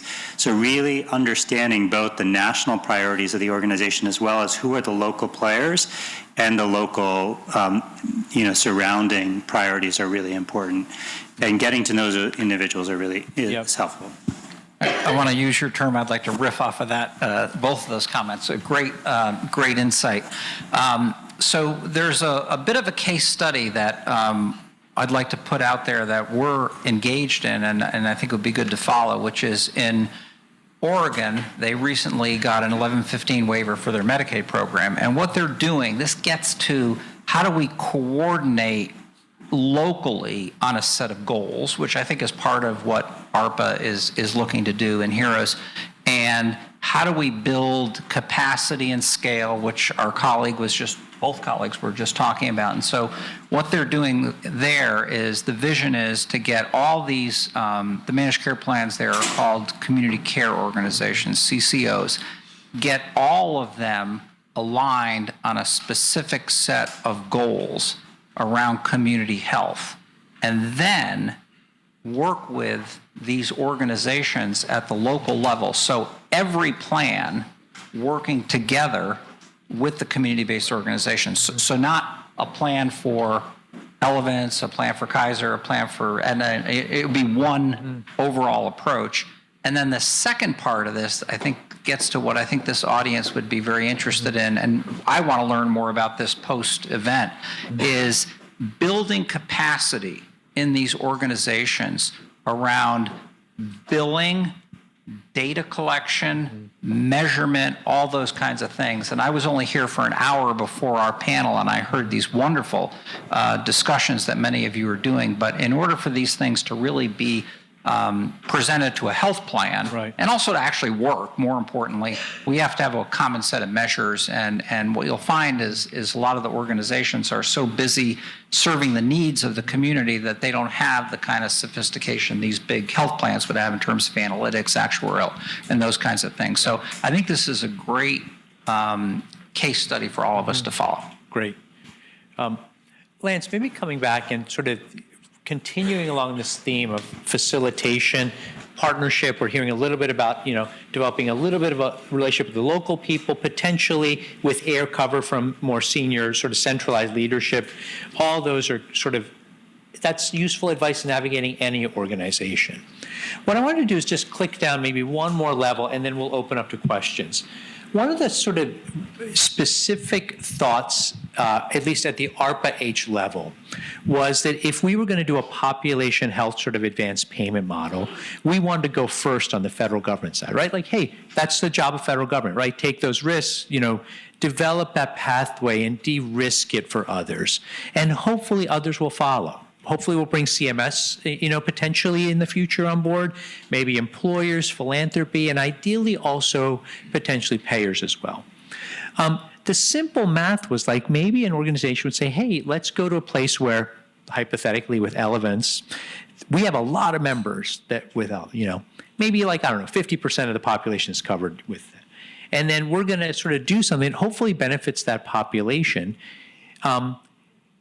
I was wondering, like, with that kind of sort of conversation, obviously we're not asking there's no commitment we're asking for at all here, but is that like the right way to approach this even? Like, does that resonate with somebody like you from the foundation? And if it doesn't, can you sort of tip us to like, what's the right language or even like in an email or an outbound that you or your team would like to see that would sort of at least make you more favorably inclined to take a meeting or a call like that? Yeah, that's a big question. First off, from a philanthropic perspective, when I hear about the private public partnership, that activity, number one, I need to be aware and understand. Am I getting the hook? And know what resources are out there, are being applied, so that with my resources, I can find my lane. But as far as approaching our members, I do look at it from a business lens and then a community lens. So I'm looking at it as a community as a whole. Where can I spend my resources and have the most impact? As far as approaching the company, I'd prefer that to be facilitated. We're still trying to figure out what's our role with ARPA-H from a business side of a house. And so I would prefer that to be centralized with you and then communicated probably through Shantanu's team, the Health Outcomes Organization, so that they can then determine who makes the most sense internally to work on this. I think having a central point of contact versus, we call it spider webbing when it gets all over the place. I think a primary point of contact and working it through that way. And once again, we're still trying to figure out what is our role and how are we going to engage with ARPA-H. But if it's a philanthropic request from a nonprofit that aligns with our mission, I'd prefer that to go to the foundation. If it's a business request and wanting access to our members or information to our members, I'd work that through you and then working through Shantanu's organization. If I'm getting too tactical, probably, but no. Actually, tactical is where I think we spend so much time talking at the high level. What you just said is incredible. Like, I just want to point out that that's really helpful. Like, it's rare that sort of we talk at that level, how we sort of relate in this way. So maybe with that, I love any sort of riffing on that theme as well. Like, what sort of makes sense and gets your team or the ones you work with excited when people reach out? Well, I'm going to riff off of both of these and your initial question as well. So I think there's lots of opportunities within the U.S. government with you and your organization and let's say CMMI as well as the main, 3 M's around measurement alignment, data collection. These are not the most exciting things necessarily, but they could be very impactful and very important. So getting the payers aligned around these things, which is, I think, within a lot of within your control. The other thing is when we're talking about these investments and what we heard today, I think there's a really, really big opportunity that I want to think more about and talk with you guys more about, which is we have this, other than we have the philanthropic, the foundation work that we're doing in the communities that I mentioned that Centene is doing as well. But then there's the other kinds of, day-to-day business operations. And we do have kind of a financing conundrum in our world, in the payer world, which is that the premium year, the year we collect the premiums for, and the enrollee period, typically a year, can be longer, but the premium is typically for a year. That's not aligned with some of the longer term public health benefits that you all have been describing. And it seems to me that the real opportunity for this organization or this gathering is really to think about, that's kind of a market failure that we are observing here. How do we somehow create, and this is maybe what the accelerator is, how do we create some kind of a mechanism? Maybe it's a public benefit corporation, maybe it's a convening entity. It could be a variety of formats that allows us to navigate and address that mismatch that I see, and so that we get it in a much more coordinated way. Certainly, the 3Ms are positioned to do some of that because your leadership often talks about people moving across these programs, moving from Medicaid to Marketplace, aging into Medicare. So those investments probably can be accommodated, in the public programs, maybe as a first step. I hope it's okay. Go ahead, Sri, please. That's a really important point about the market failure. I wanted to add another, as we look at where we want to invest, I talked about how we have these clinical and social determinant areas of need. Another thing that we really haven't done a great job, all of us collectively, has been on interoperability. So when we have an intervention, we need to make sure that that intervention gets to the other care members, the team members that are caring for that individual, whether that's the community-based organization or back to the primary health team or to the payer. And so as you're thinking through these interventions at a community level, ensuring that there's also that attention paid to how do you get that data and the metrics that are collected and the interventions that are performed, that the other individuals who can help continue that healthcare journey for that individual have that information. So that'll be an important part of ensuring the longevity of these investments. I think we're gonna, if it's okay, we'll open up to a few audience questions. But before that, just maybe like a lightning round question I have for each of you. Some of you are clinicians, you've worked in public health, you've worked at large systems. I was just interested in really being specific, and Bachara, maybe if it's okay, I'll start with you. What I was going to ask is, in one of these sort of outcome areas, is there an example of something that you've seen or has gotten you really excited as a new approach, technology, or whatever, that's made a big impact? And while you're all thinking about that, in the areas where around opioid use disorder that's untreated, overdose, serious obstetrical complications, alcohol-related health harms, or cardiovascular risk. Bashar, maybe starting with you, in your organization, you see a lot of stuff, I'm sure, come across your desk. What's an example of something that it's gotten you excited? There are multiple things that we see regularly that get us excited on all different levels. I think on the maternal child health, the remote monitoring is becoming something that's really important in making sure that we're addressing the issues, particularly impacting Black women. We have multiple efforts that are going on right now. We've got multiple publications that came out about the outcome of those. I think remote monitoring is going to be an important part there.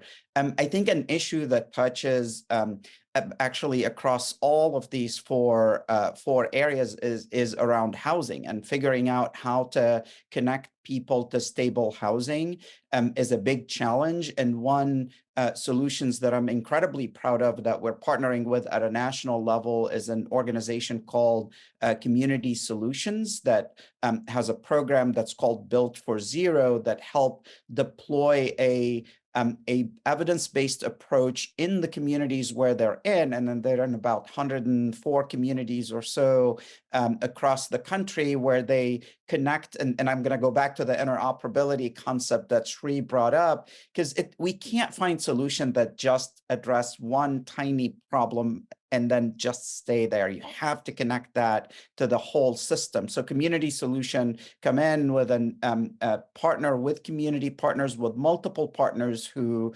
touch the housing space and deploy tools and evidence-based tools and technologies that be able to connect people to housing services. And we've seen reduction in homelessness in these communities consistently across actually 40 plus of these communities, and 14 of these communities have gotten to functional zero for either chronic homelessness or veteran homelessness. So I think those are kind of concrete examples of what we see that would make a difference.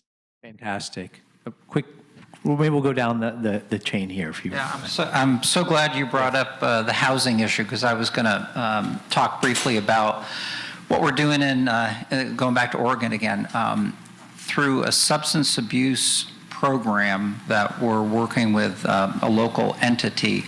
What they're doing is, as the person goes through the treatment program, they're securing housing for these individuals when they come out. And the early data, it's pretty limited right now in terms of how long the program has been operating, but the early data that we're seeing is that it's very powerful in, making sure that this is a successful outcome. So I think the housing piece is really, really important. One of the things that we're doing is around maternal mental health. And so what's been really fun coming to CVS Health from previously at a large academic medical center is that CVS Health has invested deeply into behavioral health economics and analytic behavior change. And so we use an analytic engine to identify who might be at high risk for postpartum depression. But then the question is, what is the right messaging? And how do you actually engage that individual in actually taking action and being able to test different types of messages and different types of interventions? And so that work of analytic behavior change, I think, is really important for engaging people. We know what the gaps in care are.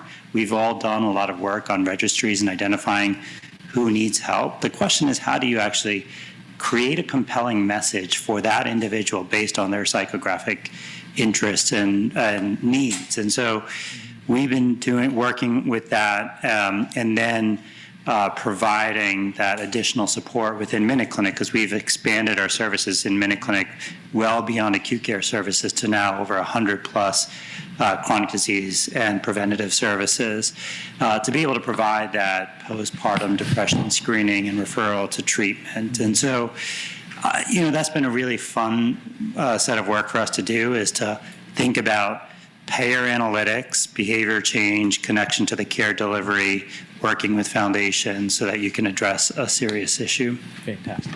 Lance. Right. I'll quickly cover 3 nonprofit innovations that I'm pretty excited about. Number one, Feeding America has a great food as medicine program. If you think about food resources in the past, it was just about getting food to people. Now they are utilizing that. They are partnering with providers to actually address health impact and improve health goals. So that's pretty exciting. Another program that we're excited about in the maternal footprint is Count the Kicks. And it's a simple concept. It's an app on the phone where a mother can sit there and count the actual kicks. I have had multiple mothers reach out to me because they have determined an issue and it's saved lives. So very simple concept, utilizing technology. That's a new fun program. And then a third one around substance use disorder is going to be announced next month with Shatterproof. So I don't want to give it away, but it's reducing stigma and partnering with providers to reduce stigma around getting support for substance use disorder. One other comment, what's exciting about the future? I know I don't look like it, but I'm old enough to remember when the internet was introduced to corporate America. It was very scary. I can remember when they encouraged us to go out and surf the internet, and I went out to Gopher, which was with University of Minnesota, and I really thought I was on the cutting edge. But I think we can all admit that changed the world, right? And then we've seen so many efficiencies and so much improvement. I get the same feeling times 10 around AI. And so I'm really interested to see how nonprofit partners and folks are using that in the future to address change. Terrific. I think we have time for just a couple of questions, if that's okay, the team. And if you can just introduce yourself and maybe just briefly maybe you can direct your question to me. I can pass it off to the right person or go from there. Sure. So Kyle Broughton Parsons, great discussion. So I love the tactical discussion, and I guess I'm curious about, in terms of the T's and C's and whose paper the agreement would be on for the outcome buyer. Do you envision you guys having your own paper, or is that a rule for ARPA-H to basically have a unilateral agreement that would be put in place as part of the program, especially since it might be used even by non-awardees that don't necessarily get the ARPA rewards, but they're looking to work with you guys? I'm concerned as a performer of the risk profile, basically being put in the way of the payer not making the payment. So thoughts? Yeah. Let me just sort of, at least, because I want to set this up in a way that's sort of constructive from our perspective, which is one of the things I'm hearing from Lance, at least tell me, and maybe react to this as the way, is that it's unlikely you'd be interested in getting 50 emails that are inbound from across the country that are like, hey, we want to work, but rather like a standardized sort of approach that would say, look, here's the list of organizations. This is where they might be operating. This is your market share. And here's almost like a kind of set of basic contracting principles that like something like that. If I'm like, and maybe I'm saying, I'm just trying to problem solve on the fly here for how to engage. Because again, all of these folks here out of the goodness of their hearts without making any commitments. And we just want to kind of create an approach that makes sense, that makes it easy for them.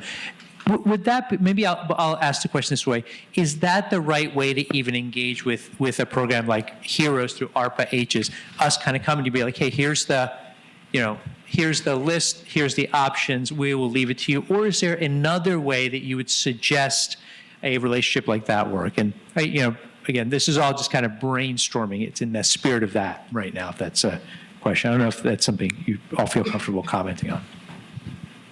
I'll jump in here real quick. If you think about it, we have an infrastructure in place right now to take grant applications from a philanthropic perspective. If we were all of a sudden to get inundated with requests in association with this, we aren't there yet to be able to do that. And so I think going to, I'll call it the centralized clearinghouse, to help us organize that and get our legs underneath us and determine, what a partnership would look like is a desired approach from my perspective. But once again, we do have the infrastructure in place for charitable, philanthropic activity from the foundation side of the house in our focus areas. But anything outside of that, I'd prefer to see through. Agree. And I think another question that you had there was who holds the paper or where's the contracting? There's a reason I didn't get a law degree and went to medical school, but channeling my general counsel, I suspect there would be secondary paper that would be required with the institutions that are secondary buyers. Yeah, I really like the question, the paper, topic. I think one of the opportunities that this group has, that your organization has, is how do we take these amazing ideas that I just heard actually in the hour before the panel, just really exciting, innovative ideas and actual programs more than ideas.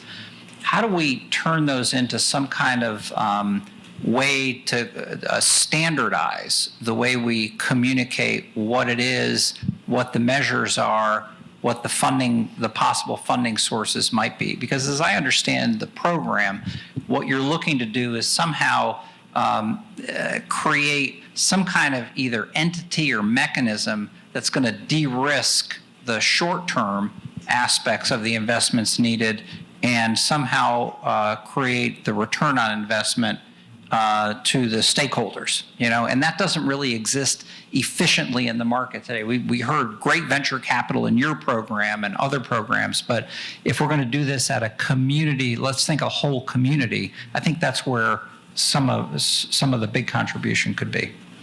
Well, Darshak, I'll just add here. I think what I'm mostly excited about the opportunity of a concept of a health accelerator is that health accelerator is going to be not just a one entity by itself. It's going to be a cohort of multiple entities. So I would encourage folks to think about how they engage with the health accelerator infrastructure as opposed to going to the multiple organizations that are part of the health accelerator, because there's tendency with again, I see it every single day where you have folks try to reach anybody that they can engage with. But I think for the most efficient way to engaging is through the health accelerator, because if we're part of that health accelerator, we're going to be part of the co-design with the community, with the other partners on what the areas that we're going to be focusing on, how we're going to roll out this program. And I think engaging through that channel is probably the best approach. I'm also not an attorney, but I know there'll be lots of conversations around papers, but I would encourage folks to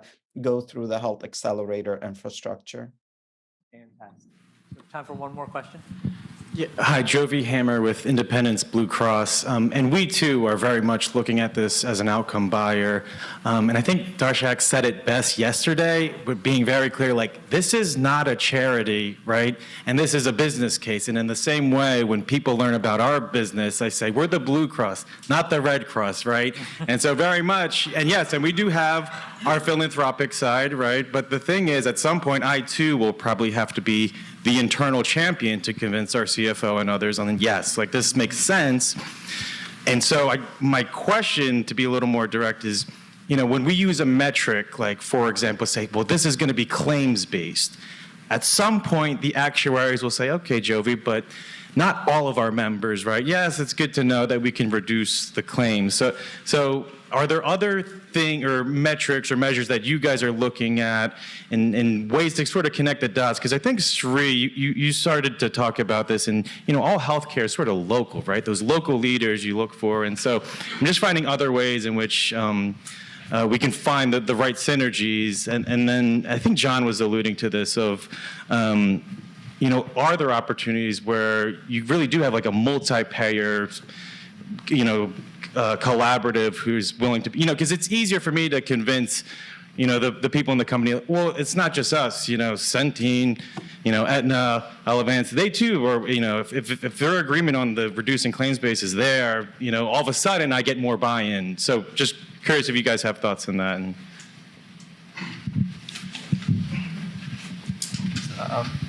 Great, you covered a lot of ground there. And I think he really teed up the conundrum of sort of the insurance model, the annual premium year. That's the world you live in when you go to the actuaries. I do think the multi-payer, aligning these all the payers, and as I said before, if we could build the infrastructure through this accelerator program so that we have this common measure set, I think that would help a lot. How we're going to measure the outcomes. Some may be claims, some may not be, though. I tell our actuaries doctors are the only people that can stop the dark arts of the actuary, because a lot of times you do need to come forward with, here are the additional metrics. Yes, claims-based measures are important, but we're also seeing that our community partners or our business leaders in those communities are asking for how many meals have been delivered, how many people have gotten to functional zero, as Bashara was saying, in terms of housing instability. So I think making sure that you have those additional local champions on what measures matter, and that it's not just based on those claims-based measures. Those are important, but it's not everything. Wow, what a great way to end this conversation, which is that ultimately what I'm paraphrasing, or at least hearing, and I do have a tendency sometimes to hear what I want to hear, but it is that behind all of these numbers and even the actuarial sciences, is the actual story, and getting to the right people at the right time with the right story can actually be as equally impactful as getting the numbers right. Maybe that's, at least I know that was impactful to me when I was in some of these roles and in government. And I hope that with the HEROES program, something you'll all take away is that you got to get the numbers right, but what's going to be equally important is getting the story and sort of the passion right as well. So with that, I thank you, Bashara, for taking the time. Such a pleasure to have you join us. Thank you to our panelists who were able to join us here in person. And please join me in thanking them. All right, we're going to go ahead and get started. So the purpose of this part of the program now is going to be to actually walk through the demonstration of the outcome tool. So as the programs here are going to be getting their abstracts together, this is an early look at the tool that you'll be using to actually identify the regions. It's actually the product of an enormous amount of work done at breakneck speed. So I'm going to defer to my colleague, Dr. Nina Ashford. I'll let you introduce yourself, and then you'll walk through a demonstration with Kelsey from the MITRE team here. Thanks, Darshak. Okay, mic works. Hi, everybody. Good afternoon. As Darshak said, the Outcomes Toolkit is the result of a huge effort among lots of people. I want to first just publicly thank Patty Yurchik, Claire Jerishow, Lisa Berry, who have been hot and heavy on the data. I also want to thank our colleagues from MITRE, Alex, Rick, Kelsey, Alice, Seth, many others behind the scenes on the phone for making this a reality. So we're going to walk you guys through a demo of the toolkit.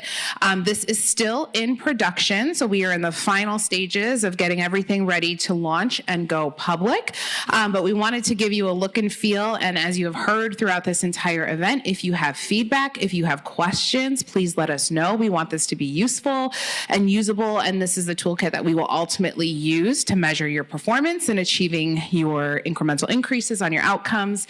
But we are excited to unveil it. So I am the executive director of a local nonprofit that is focusing on improving and addressing the opioid use epidemic. And I heard about the HEROES program, and I came to Proposers Day, and I'm so excited. And per Marissa, I read the solicitation in full detail this morning, and I have studied it. It is redlined, and I am excited to dig into this toolkit.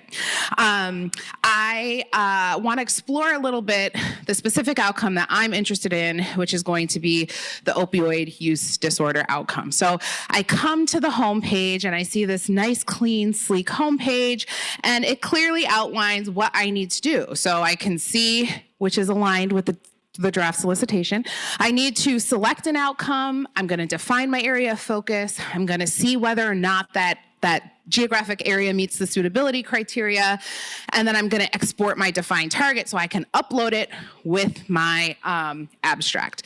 But first, because I haven't been here before, this is my first time, I want to orient myself a little bit to the toolkit. So up at the top, I see in my navigation pane that I have my home button, which is going to take me right back here to the beginning. So maybe I want to explore some other outcomes in addition to opioid use, but I can always get back home by clicking that home button.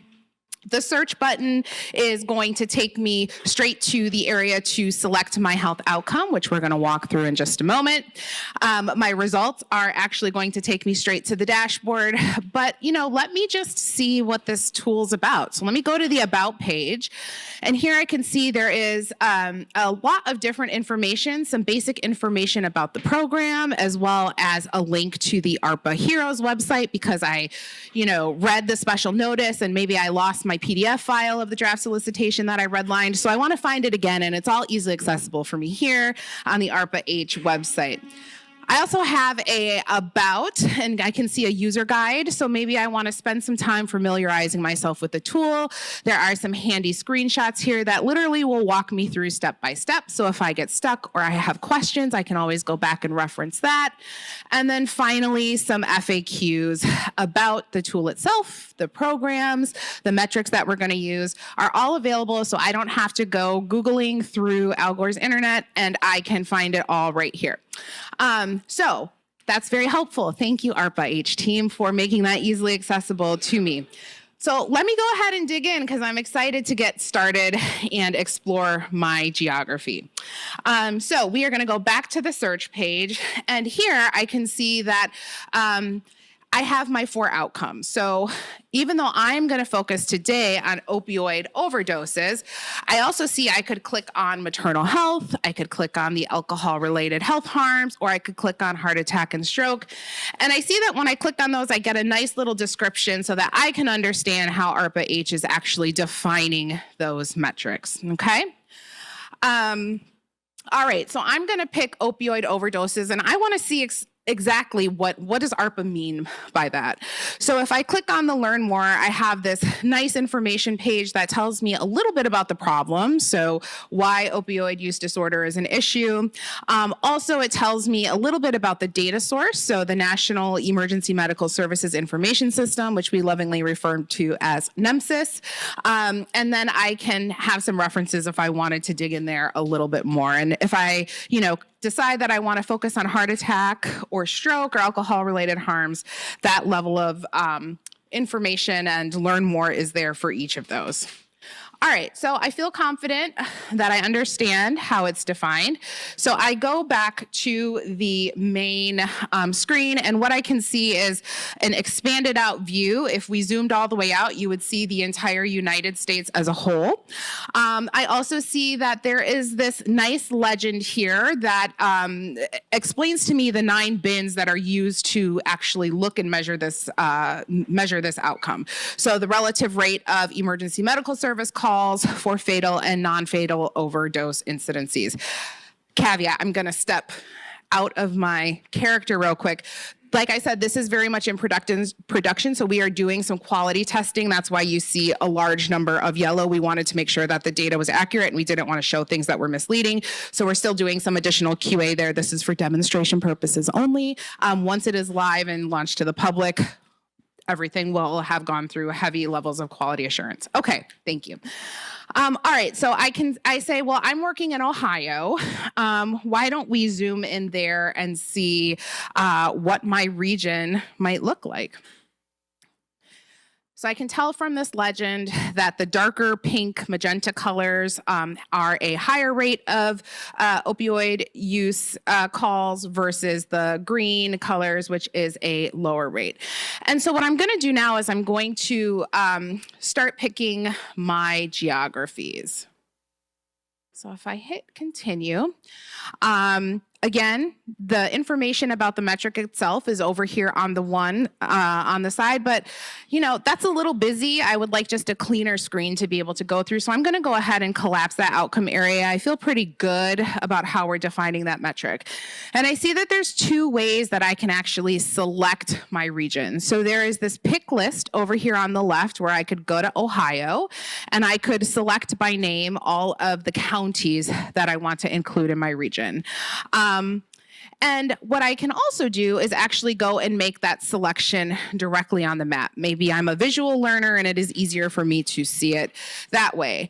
And I see a couple of things. So as I start selecting my region, there is this evaluate area suitability column on the right. And remember, we said that it had to meet all of the criteria to qualify as a region for ARPA-H. And I see that little thermometer bar start to move. So as I add more counties in my region, I can see whether or not or how well I'm doing with achieving those 3 criteria. So because I thoroughly read the draft solicitation, I know that my geographic area needs to be contiguous, right? So they need to be geographically contiguous counties. I can see at the top, I can see at the top that right now I'm not meeting that goal because there's a big red exclamation mark triangle. So I've picked a selection of counties that are not geographically contiguous. So we're going to go ahead and we're going to fix that. Great, that's now a green check mark. So I know the region I've selected is geographically contiguous. However, and I also see that I'm not meeting the population thresholds. And as outlined in the draft solicitation, I know each of the outcome has a minimum population that you have to meet in order to be eligible. So I know that based off of what I've currently selected, I need to add more regions to meet that minimum 500,000 threshold. And now that I've done that, the thermometer turns green and I know I've met that mark as well. Also, because I attended and thoroughly listened to Proposers Day, I know that whatever region I choose has to be performing worse than the national average. And as I can see from the 3rd bar down there, the fatal and non-fatal opioid overdose, that based off of the geographic region I have selected here, the performance is worse than the national average. So I know that I am good to go. So I've met all three criteria. I have a geographically contiguous region. I've met the 500,000 minimum population threshold. And the region that I have selected is also performing worse than the national average. So there is improvement to move the needle there. There's also some helpful information that I can see down here in this data table. So some basic demographics, age, race, ethnicity, and income specifically for the geographic region that I have selected. I'm doing, in my nonprofit, I do a lot of this work every day, so I feel like I have a good handle of the population, but this is just a good reinforcement so that I can make sure whatever I do, whatever interventions I am working on are culturally and linguistically appropriate. And now I'm ready to export this because I've developed my abstract. So there's two ways that I can export the information. First, I can do so in a CSV, which is essentially going to pull, I will give my laptop time to work. Okay. So now I have this Excel file, which basically pulls out the extract of all of the data behind the pretty map that I just created. And in the final live version, this will also include, it'll be lined up with those demographics that you saw in that table as well. So I have this information available if I want to save it, but most importantly, I can also export a PDF file. Okay, which is essentially going to be a PDF of this output. So when you submit an abstract, you need to include this PDF output with your abstract. It will not count towards your page limit. Just in case that's helpful. So that is an example of a more rural area. Let's briefly do an example of an urban area to see how this would play out. So we're going to go to New York.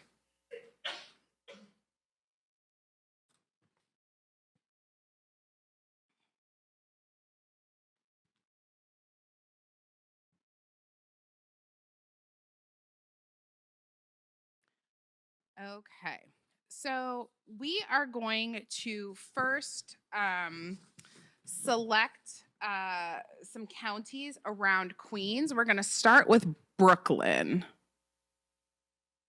Oh, no worries.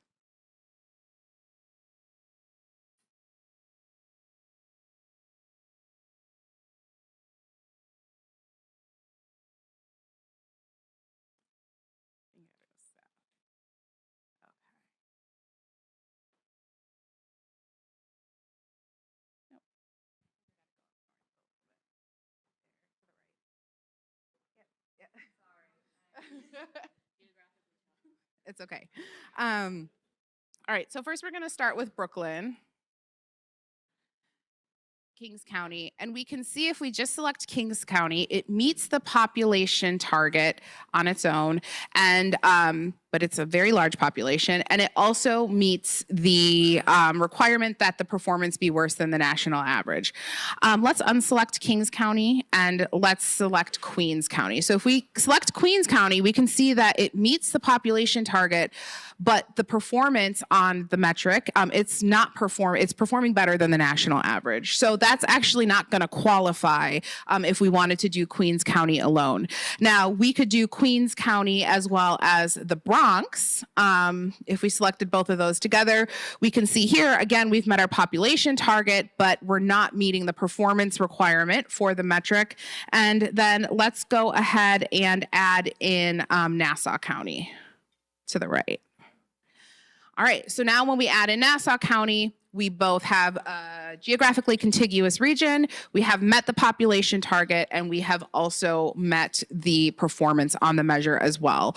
So really the tool is structured and designed in a way for you to be able to pick a region. Those are really the three criteria that we are looking for from an ARPA-H perspective, that it's geographically contiguous. And one thing I forgot to mention is that it can cross state lines. So we know that there are some geographies where you might have, something in Wisconsin as well as Illinois. That's fine as long as it's geographically contiguous. It has to meet that minimum population threshold, which is driven by the outcome measure that you choose to focus on. And the geographic area that's selected has to be performing worse than the national average. And so easy visuals built in here for you to be able to clearly see what that is. So we are looking forward to finalizing the development of this dashboard and to have it out and live so folks can play around with all and see all 4 of the outcome measures in there and what that would look like for your selected geography. And with that, I'm going to turn it over to Darshak for a discussion about a deeper dive into the data. Great, and then we'll have a chance for questions as a group to walk through this as well.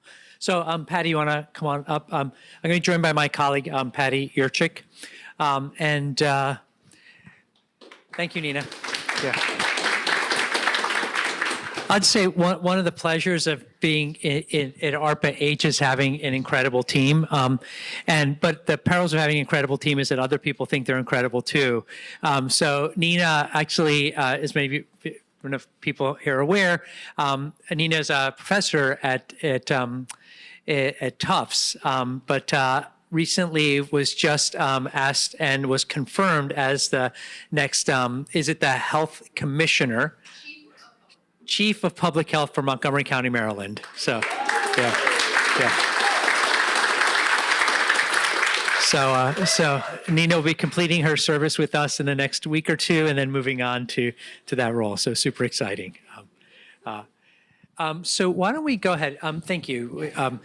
We'll just go ahead and sit. I'm going to be joined by my colleague Patty. So what we want to do is just walk through a little more of the data as a team. And what I thought would be, can we go ahead and switch over to our data slides, if you don't mind? And we'll spend a little bit of time here just kind of walking through each of the 4 metrics in a little more detail, what the specifications of those measures are, and in particular also a little bit of a preliminary dive into sort of what that data is showing us. And then Patty and I will then be joined by Nina and our other colleagues to sort of walk through any questions we might have about the data itself. So a little bit of detail here. So the first outcome, and we'll go through these in detail, is maternal health, and that is, to be clear, serious obstetrical complications.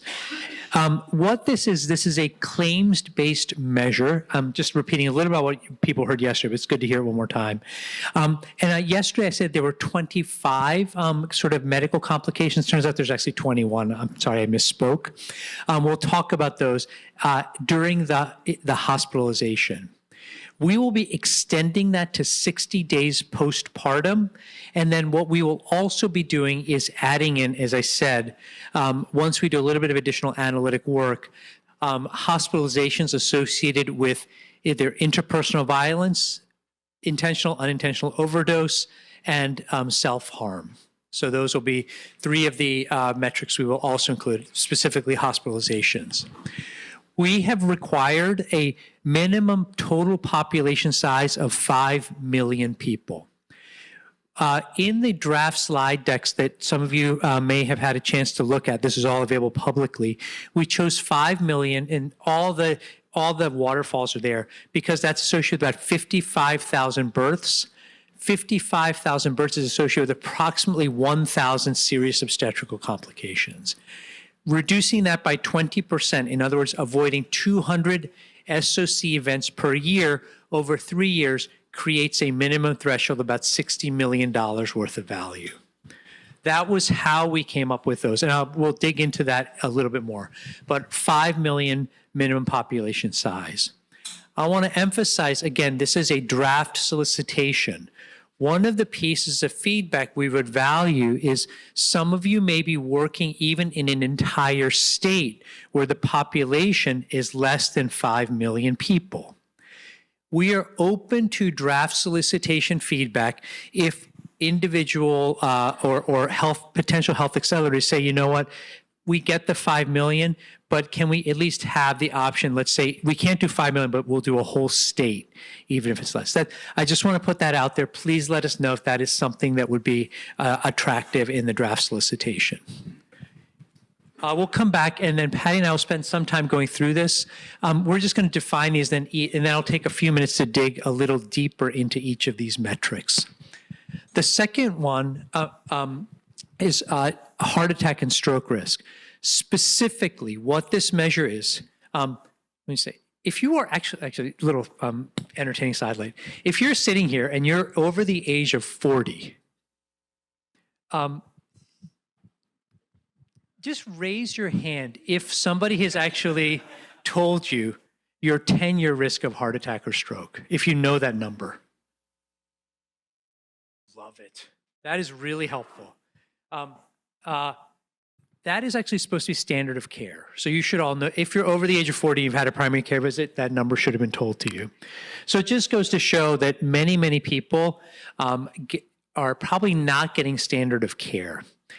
In any event, what it is if you go in, you can actually go online, and this is what Kevin and others, I believe, talked about earlier today. You put in your age, gender, race, cholesterol levels, blood pressure. It actually calculates your 10-year risk of heart attack and stroke. That number is knowable through something called the pooled cohort equation developed by the American Heart Association. That risk, that's what we're calculating here. For the entire population for individuals aged 40 to 70 years old.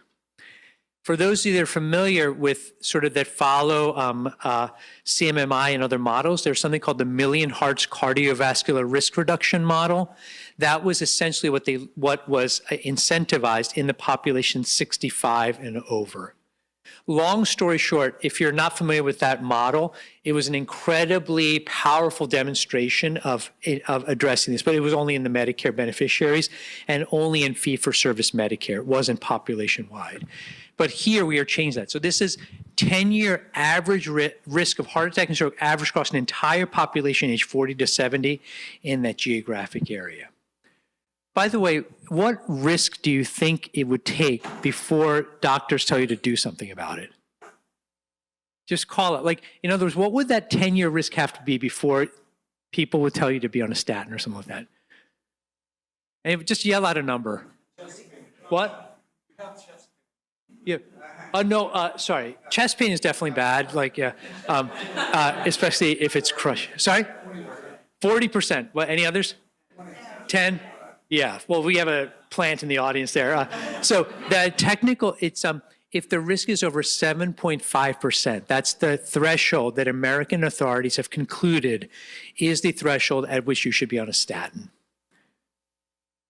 See, who knew? You get like free public health advice. Actually, yeah. So in any event, that risk, this one specifically, is that population risk. The target is you need to reduce that by 1 percentage point. We will show that one as well. That also will generate over $60 million of value in that population. And that minimum population size, we've set at 700,000. Keep in mind, I want to emphasize one thing. The population size is for the geographic area. So in other words, that's 5 million people have to live in that area for SOC. That's not 5 million births. Similarly, the population, the county size you just saw in that demo Nina did, has to be 700,000 people. The next, and this I want to emphasize, this is an electronic health record-based measure. Claims do not actually contain, like, say, your cholesterol level, what your blood pressure actually is. So this is a different data source. We'll talk about that. Opioid use disorder, we spent a fair amount of time talking about this yesterday. I'll just briefly repeat what this is. The metric we're using there is opioid overdoses. Calculated, an overdose is when a EMS, like ambulance paramedic, is dispatched, sees a person who apparently is having a problem, and they code that as being due an opioid overdose. And it's both fatal and non-fatal together. There was a set of questions yesterday about whether, these metrics could be gamed. We did not want to create any disincentive, for example, for us not even to go out to see somebody because and treat them, because if you didn't treat them, then they would be dead and they wouldn't count. So because the non-fatal overdose is what has been typically reported. So we're creating a metric of both fatal and non-fatal compressed together.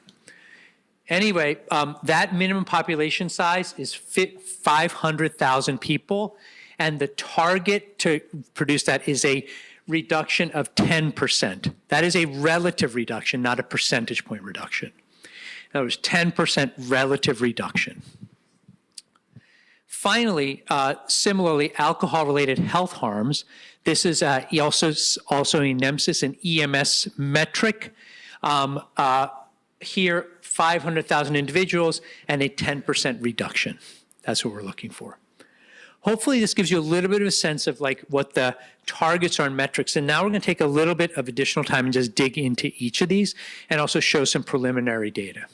So the SOC measure, as we said, folks, if they're interested, validated ICD-10 codes. For those that are interested, we have very detailed measure specifications, the claims, the data dictionaries, all that stuff that Patty and others have really worked on with our colleagues. But you can get a sense, pregnant women age 12 to 55, delivery through 60 days postpartum, and then you can look at some of the measure specifications here, and then it gives you a sense of the vendor. We are currently using Health Verity as our vendor. And then you can look at our baseline characteristics, the geography, and we have at least 3 adjustment variables, which we will also have access to. Let's take a minute and talk about, well, what does this actually look like now? I thought, I just thought like once we had this data, I thought it'd be interesting to sort of talk through the implications, particularly for potential health accelerators and those that are working in the maternal health space. So this is work that Patty and the team have pulled together. I'm just going to there's a lot here. I'm just going to try to take a minute and walk through this. So let's sort of, here's where I'll start with. Every year in the US, about 3.7 births occur. That's sort of our birth rate, okay? According to the CDC, and CDC has their own specific methodology, about 1.8% have a serious obstetrical complication during hospitalization. So whatever we were going to do, that we want to make sure that our algorithms, our claims, at least in some ways, was like plausible given that. So what we know is that in the Health Verity, our data vendor, we currently will have access to 1.7 million deliveries per year. So we have claims on all of those individuals. So you immediately can see that is like not perfect, right? It's not terrible though. And I think for many of those who are facile with how healthcare data works in the US, this may be like close to as good as it gets for national data. We'll come back to what that means. So, and then we did preliminary work to say, what's the rate of SOCs we're seeing in that population? We're getting between 1.7 and 2.9%. We recall we added the 60-day postpartum as well. So that rate is going to be higher than what the CDC reports. So this does not yet include the mental health hospitalizations. But that at least gives us some confidence that we're not completely off. We think that this data, at least at a high level, is clinically plausible. There's some controversy in the obstetrical community about whether transfusions should or should not be included as an SOC. It's a complex debate. We're not going to talk about in a lot of detail. But for the time being, we reported these, or will report them both with and without transfusion. But you get a little bit of sense, transfusions are a big component of what an SOC is. So a couple things to point out here. We're not showing the data here, but we are generally well represented both Medicaid and commercial. So one of the first questions is asked, because about half of American births are born to children born to parents on Medicaid. The rest is going to be commercial. So we're reasonably well represented, even though I haven't shown that data here. We also can see that 1.7 compared to 3.7, we're only about half of American births right now. We're hoping we can build that out, and there are other data sources that Patty and the team at Health Verity are working on bringing in, but that's sort of a challenge. This gets back to, well, if a health accelerator is selected, we will be asking that health accelerator to work with us to ensure what's that is 50% enough? Do we want to make sure we have access to claims at a greater density? And that's where we have this conversation. Is this 50% enough? Is 60%? Did we have? So the draft solicitation currently says 80% is what we want. Please give us feedback on whether that makes sense or not. We'll probably include that, I'm thinking, as a suggestion or target. 80% is pretty good. It's pretty tough, but we'll see. I'll show one or two additional slides on the SOC measure, which I think will be helpful. This is the data we are seeing broken down by ethnicity. So what you can see here, and I think many people are aware, but it was just in, the date you can see this is now national US claims data. One of the real interesting things about this experience for our team is this kind of work has not really been done. So in some ways, this is sort of a little bit foundational. But we use that metric, and we can see here is the key. I'll just read this out because the print is small. The blue line says white. The orange line is black. Gray is Asian. Yellow, Hispanic. Blue, other, and green is missing. So you can, one of the things that's so interesting about this data, US claims data suggests these populations are, there's some variation, but there's a clear outlier here for Black Americans. And just to give you a sense of the y-axis, rate per 100,000, 1,500, 2,000, this is 3,500. So pretty significant disparity there. So this is, I think that one of the reasons we're showing this data here is we at our program, to be clear, is only incentivizing the aggregate rate, right? For reasons we talked about before. However, as a health accelerator, this kind of data is going to be very important as one creates the strategies and ensures that these populations are addressed in ways that are sort of meeting their needs. We will be looking for that, as part of when we look at the abstracts and so forth. When we talked about, do you have a strategy that makes sense? We're going to be looking for, like, how are you thinking about this kind of stuff? What it also shows, okay, what is an SOC? So here, also, I'm just showing you, I want to emphasize one thing, and this is all extremely preliminary data. This has not been peer reviewed. But I want to give a little bit of a sense of when we talk about SOCs, again, if you're a health accelerator in this area, what are you going to be focused on? So this is the data that the team has pulled together. This covers January 2021 through September of last year. This is the rate per 100,000. This is the number of women that were affected. And here's the diagnosis. I just want to point out some of these numbers here. So the rate per 100,000, I'll just give, hopefully you can see this, just take a minute to think about what this is telling you if you're a health accelerator and how on earth you will develop population-wide strategies to address these issues. So let's take one right here. Cardiac arrest, 1,316 people. Why did they have cardiac arrest? That's one of the things you want to think about, right? One of the leading causes of maternal mortality, for example, I've looked at data in California, is actually unrecognized maternal cardiomyopathy.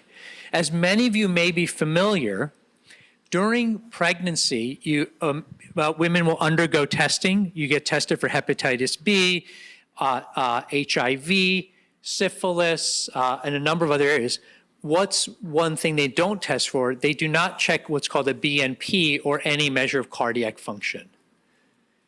An organization might say we should start, I'm really just speculating, but this is the kind of thinking we're going to be looking, I would suggest that health accelerators have to do.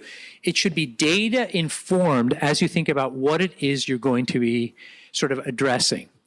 Let's take another example. Air or thrombotic embolism. So this is a blood clot. Why do people get these, right? So it's due to lack of mobility. It's going to be sort of lack of access to maybe one can think about a lot of these kinds of issues. Sickle cell crisis, obviously.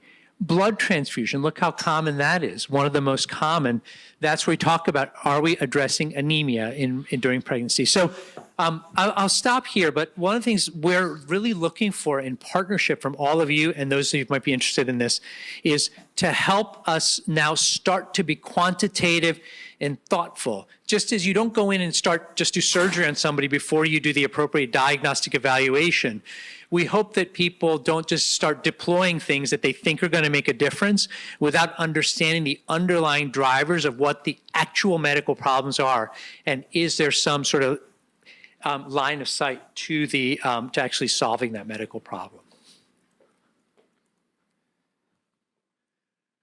Next is heart attack and stroke. So we talked about the 10-year cardiovascular risk.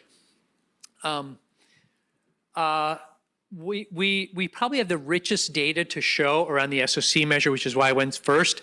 I think I'll just take a couple minutes and just run through these, and then we'll move to questions. Again, here, I think hopefully one is familiar with sort of the underlying sort of algorithms we're using. It's not only the 10-year risk, but then if you do something about it, let's say you stop smoking, or you start taking a statin, or you control your blood pressure, that over time modifies your risk. From the data standpoint, this is actually complex because not only do you need data at one point in time, you need longitudinal data over a period. That is very difficult to do, but hopefully our vendors can assist with that. The vendor we're using here is called Veradigm. It's a subcontract from Health Verity, but it was formerly a vendor that was used by the American College of Cardiology before it was spun out. So you've seen that. Let me just give you a little bit of information now on the data we have. I just want to make sure people's expectations are like not super high. So for calendar years 2022 and 2023, so the past 2 years, our vendor had complete EHR data on 5.7 million people that met the inclusion criteria, meaning people aged 40 to 70. Patty, actually, I should ask you, do you know roughly what percent of the total population do you think, would you guess that is? Yeah. It's probably, I'm just going to guess here, but it's probably around, does anybody know? 80 million is the total. So we're just to give you a sense, we're only at about 8 to 10% of completeness nationally. Working on it. But this is like, I just want to put it out there, like, this is like American healthcare, people. Like, this is like what we're dealing with. Like, there is no national EHR like thing we can tap into here, particularly one that's just in time. So this gives you a little bit of a sense of some of the challenges we have. That is okay. I just want to point this out. We still have 5.7 million people. And what does looking at that 5.7 million people tell us? Well, the average 10-year risk of heart attack and stroke for an American, age 40 to 70 is 6.7%. This is your target. 1 percentage point reduction. So think about how you would do that. We won't show a lot of detail here, but this hides an enormous amount of variability under it. Specific populations, specific interventions, opportunities, that can all be done through this approach. This is one of the reasons why sort of the individualized approach of just even calculating 10-year risk starts an immediate conversation with folks. I think the other thing that we found fascinating is just take a look at the gender disparity here. The 10-year risk of women in that age group is 4.5%. For men, it's over double that. And then this is the kind of, I don't mean to suggest that you should all be doing this kind of an analytic work. Our point is more that as you sort of look at that target, this is what the ARPA-H model is trying to accomplish. Yes, you're responsible for a population-wide reduction. how do you get the most bang for your buck?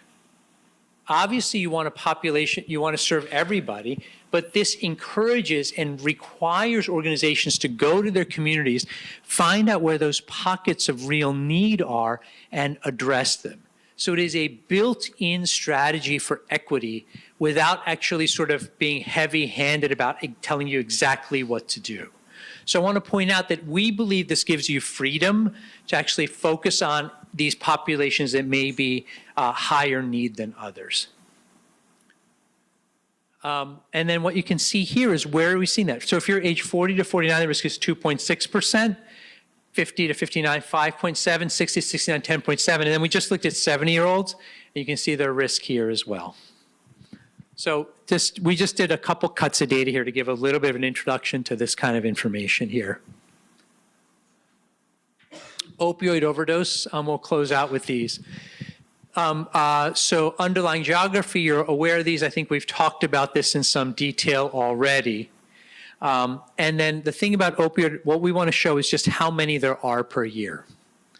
So there's just two pieces of data here we'll show, because first of all, every year in the United States, 230,000 actual EMS calls where opioid overdoses are a contributor. So I just want to give a sense.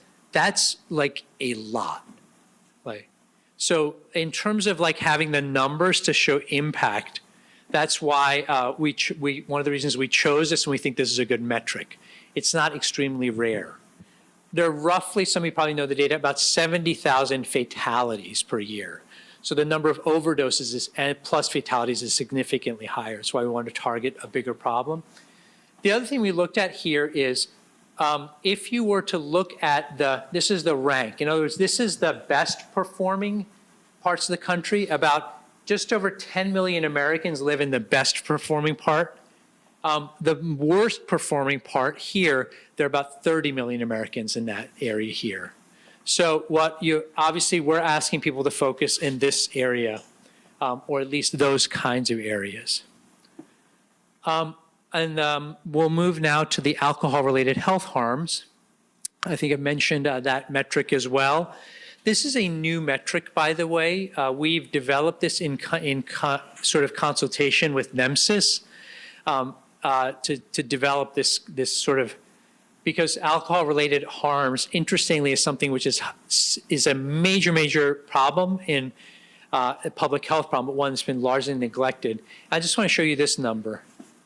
So you saw the opioid number right there, 230,000, 600,000 alcohol-related EMS calls per year. And similarly, if you just look at the numbers, these are the counties where we have counties that are worse performing than others.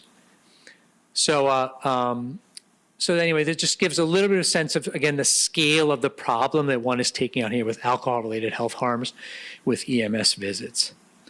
I think that's our last slide. So yeah, Patty, why don't you join me up here? So, and then Nina and team, if there's others. With that, why don't we just sort of, people want to ask questions about the data, really anything sort of we can help with, this is the time to do that. Hi, Harvey Karp from Happiest Baby again. Two questions about the SOCs. One is, are you looking for a 20% reduction of the total SOCs or of a specific SOC? Because certainly with those numbers, for example, transfusion kind of really changes, the amount that you're going to have to move the needle. It's a total SOC. Yeah. So the second is, when you're looking at hospitalizations, did you consider looking at hospitalizations and deaths? Because, for example, a suicide may not be a hospitalization, but it's a significant outcome. Yeah. I'll just answer this question if it's okay, and we'll go. So two things on that. So of course, maternal mortality, from whatever reasons, is a catastrophic event we wanted to look at. Two things on it. The first is, and this is another quirk of U.S. healthcare, we actually have no way to tell who dies nationally, people are probably familiar with this. This is a very complex and deep-seated problem. There used to be something called the Death Master file that allowed us to see that, but due to sort of Social Security-related fraud, access to a Death Master file is sort of not possible for us. So we actually, unfortunately, cannot see that. We could, to your point, dig down. Some states do have maternal death review programs or committees, but they're not necessarily linked to the claims or other information that we actually have. So for those reasons, technically it was very difficult. Having said that, the two reasons that we went in this direction, the first is, although it's a catastrophic event, actual maternal mortality is actually quite unusual. So the actual impact on the metric is likely not to be significant. The second is that even if the goal is to do things that stop moms from getting hurt or dying, and the fact is that the maternal complication rate is the sort of the iceberg, so to speak. So whatever strategies one is using to stop maternal mortality, ideally are the ones that we believe also would be reflected in reduction in serious obstetrical complications. Hello. Hopefully this is an easy one. What is the smallest geographic unit chunk thing on the map? Are you saying how are we measuring it, or the smallest population Yeah, I mean, size like, for? No. Is it county? So you had these little these little Oh, tickers zip things, 3, right? zip 3 in county. Got it. Yeah. Thank you. Mike House from Unite Us. A question about the data. Love the dashboards. Really excited about it. Is there an appetite to have other data fields for planning and implementation purposes, such as SUH level information, so that we can understand mental behavioral health, transportation, housing, food insecure needs at a zip 3 level? Or is that something that would be better attuned to the proposers to bring together in a more disaggregated manner? Yeah. So I think hopefully people heard the question. On the ARPA-H side, we are just trying to offer sort of the outcomes that we'll be looking at with some maybe just a little bit of additional data, but doing the real deep dive, sort of all of the kind of what's contributing, all that is left to the Health Accelerator. So this was a great presentation, Darshak and team. And I don't want to put you guys in the spot, but I do want to ask a question about, as you think about how you're defining your criteria, the population criteria, have you guys given much thoughts about urban versus non-urban, or urban versus rural communities? I think I could see how many communities are going to be shortchanged by, like, whether it's 5 million or 700,000. They just don't have the number. Then are we, kind of like discouraging them from even considering applying? Yeah. So maybe I'll take this one just because it's more of a strategic question. So a few things around that. The first is that even if some of the area, we want to make sure that the program participants reflect America broadly.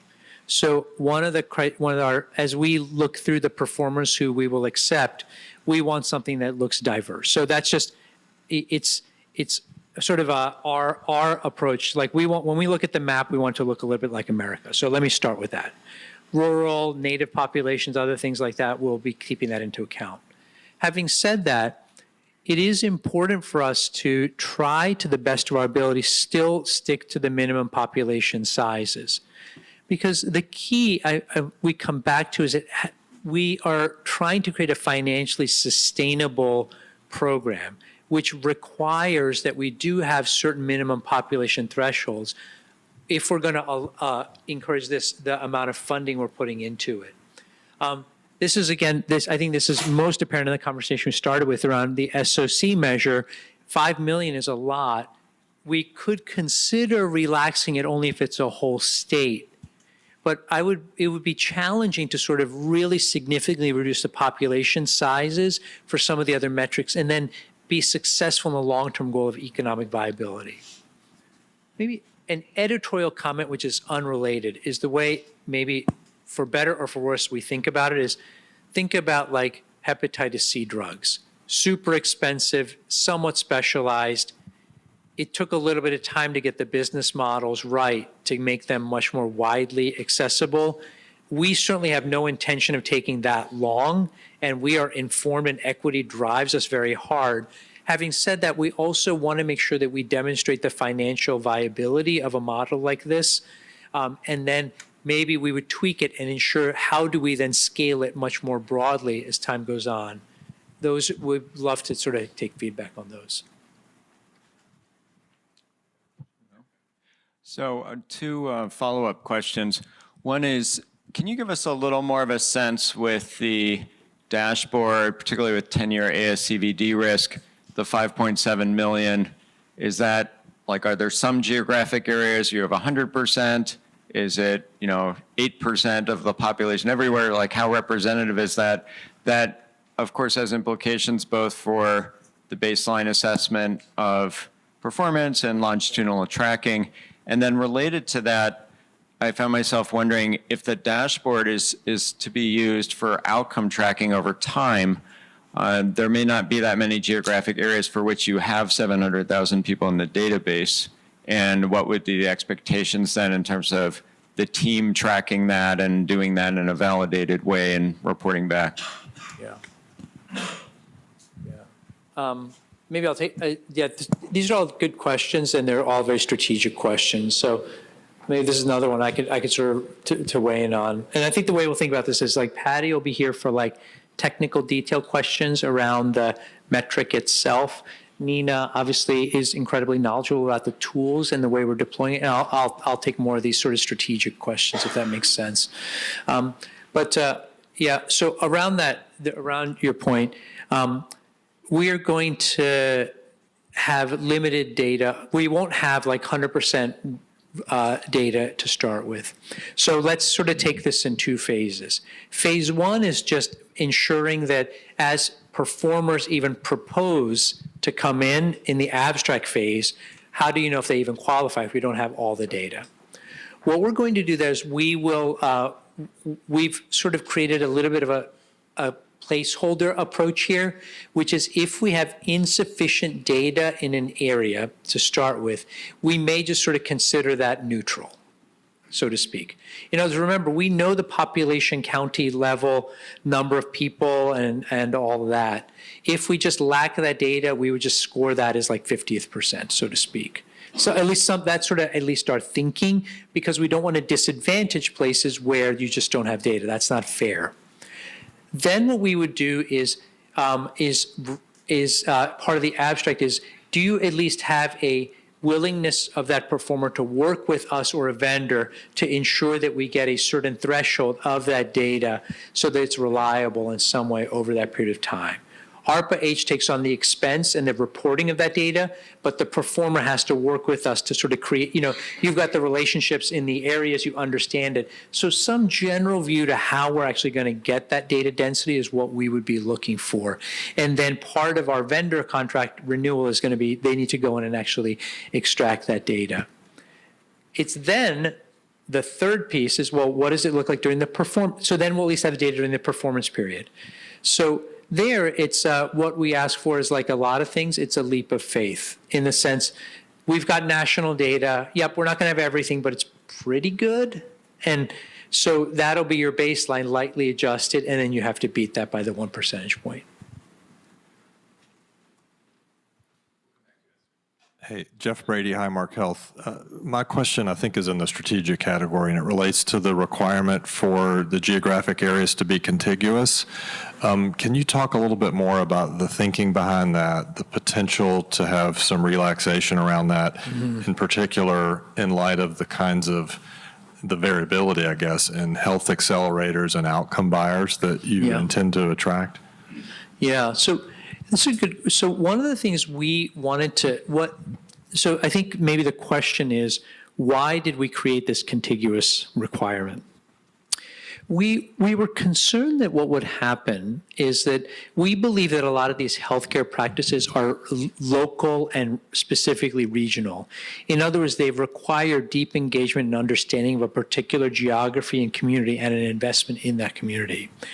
We worried that if we allowed geographic sort of skipping around. We'd have one county in one state, one in a different state, and we would advantage organizations that had not necessarily truly created strategies that would dramatically impact an entire region or area.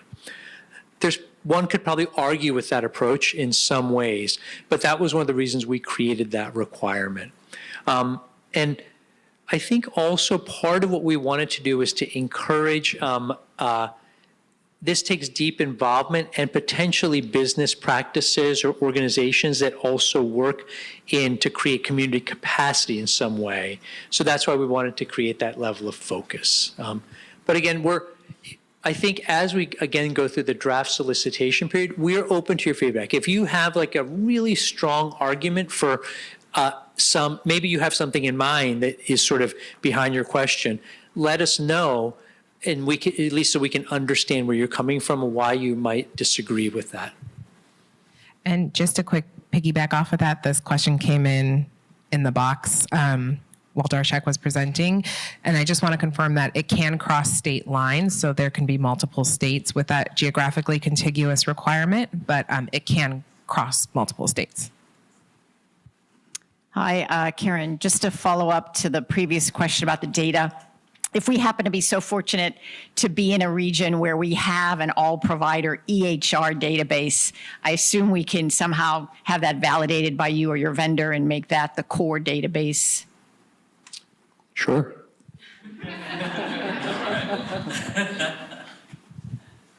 Esther?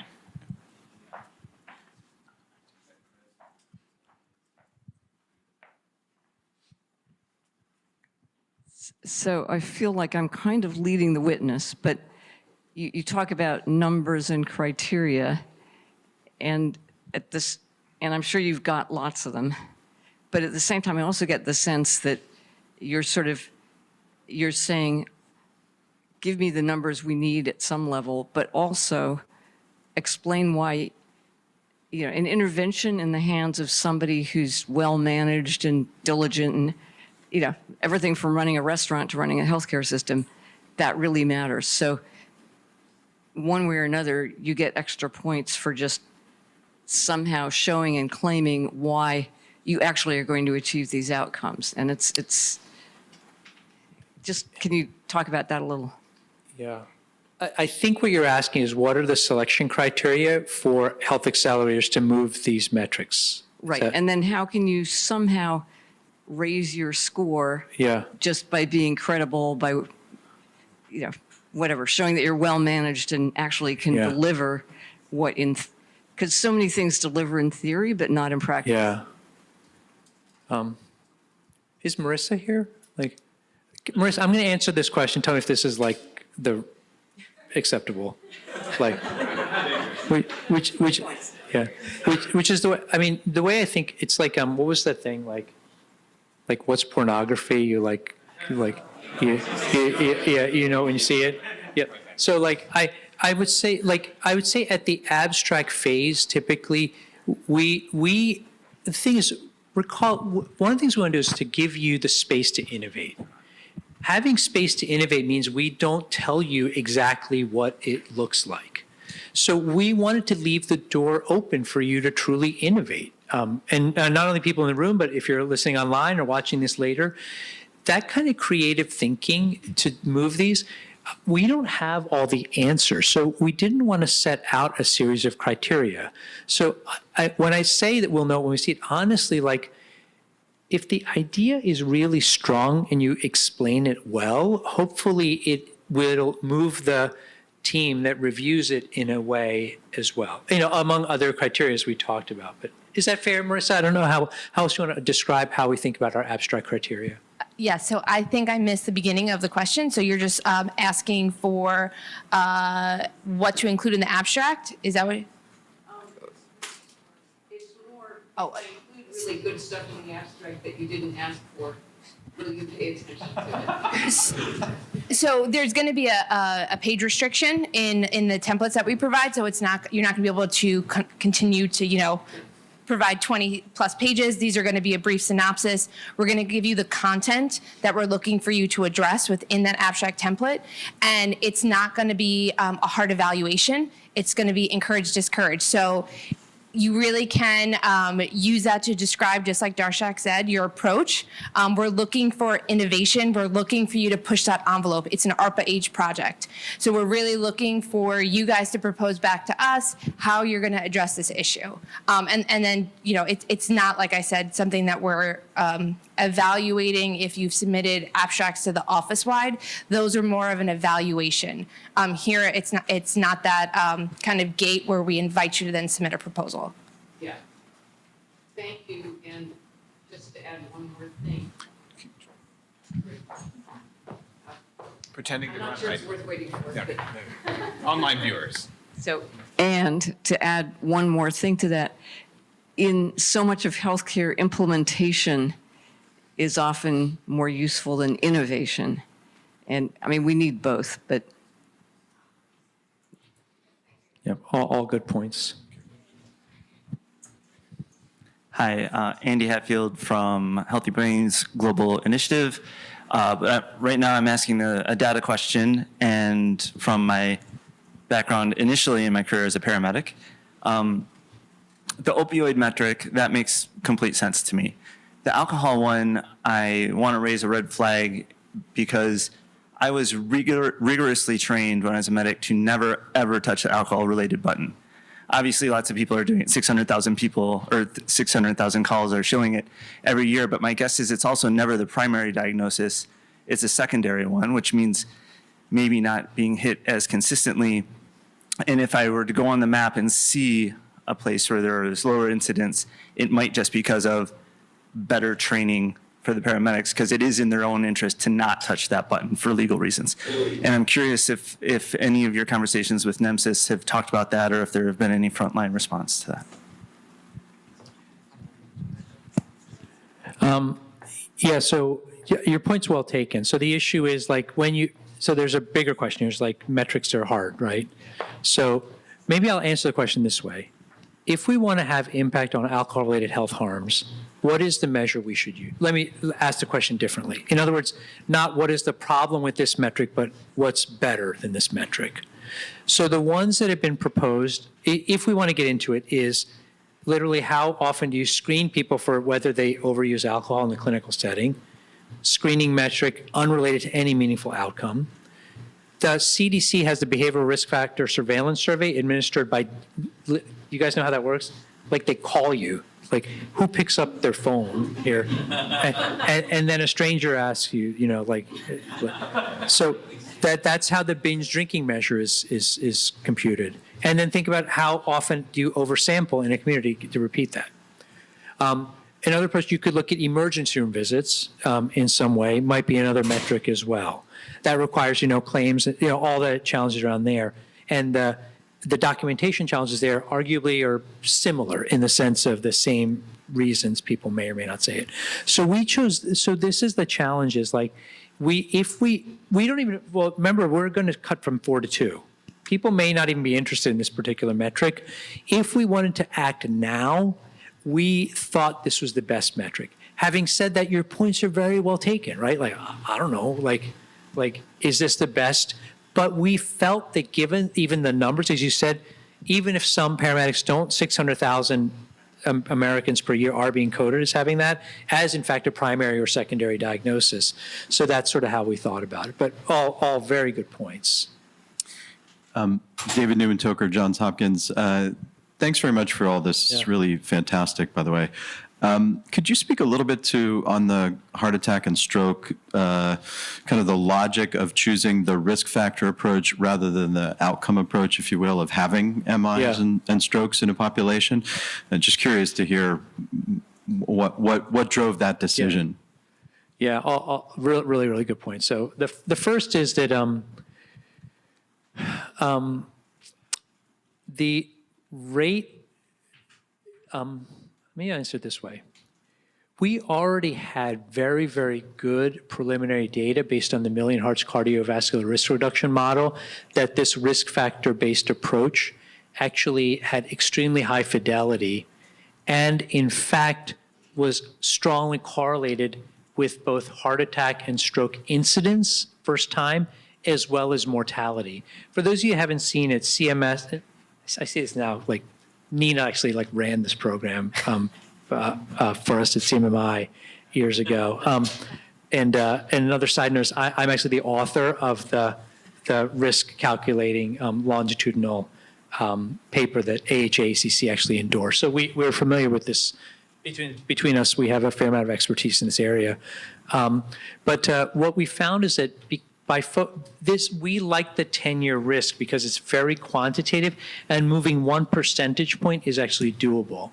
Rates of heart attack and stroke, it turns out they're a little more stochastic, they're less common, and actually demonstrating meaningful improvement at the population level we're looking at doesn't lead to actually good sort of ability to actually see that from time to time.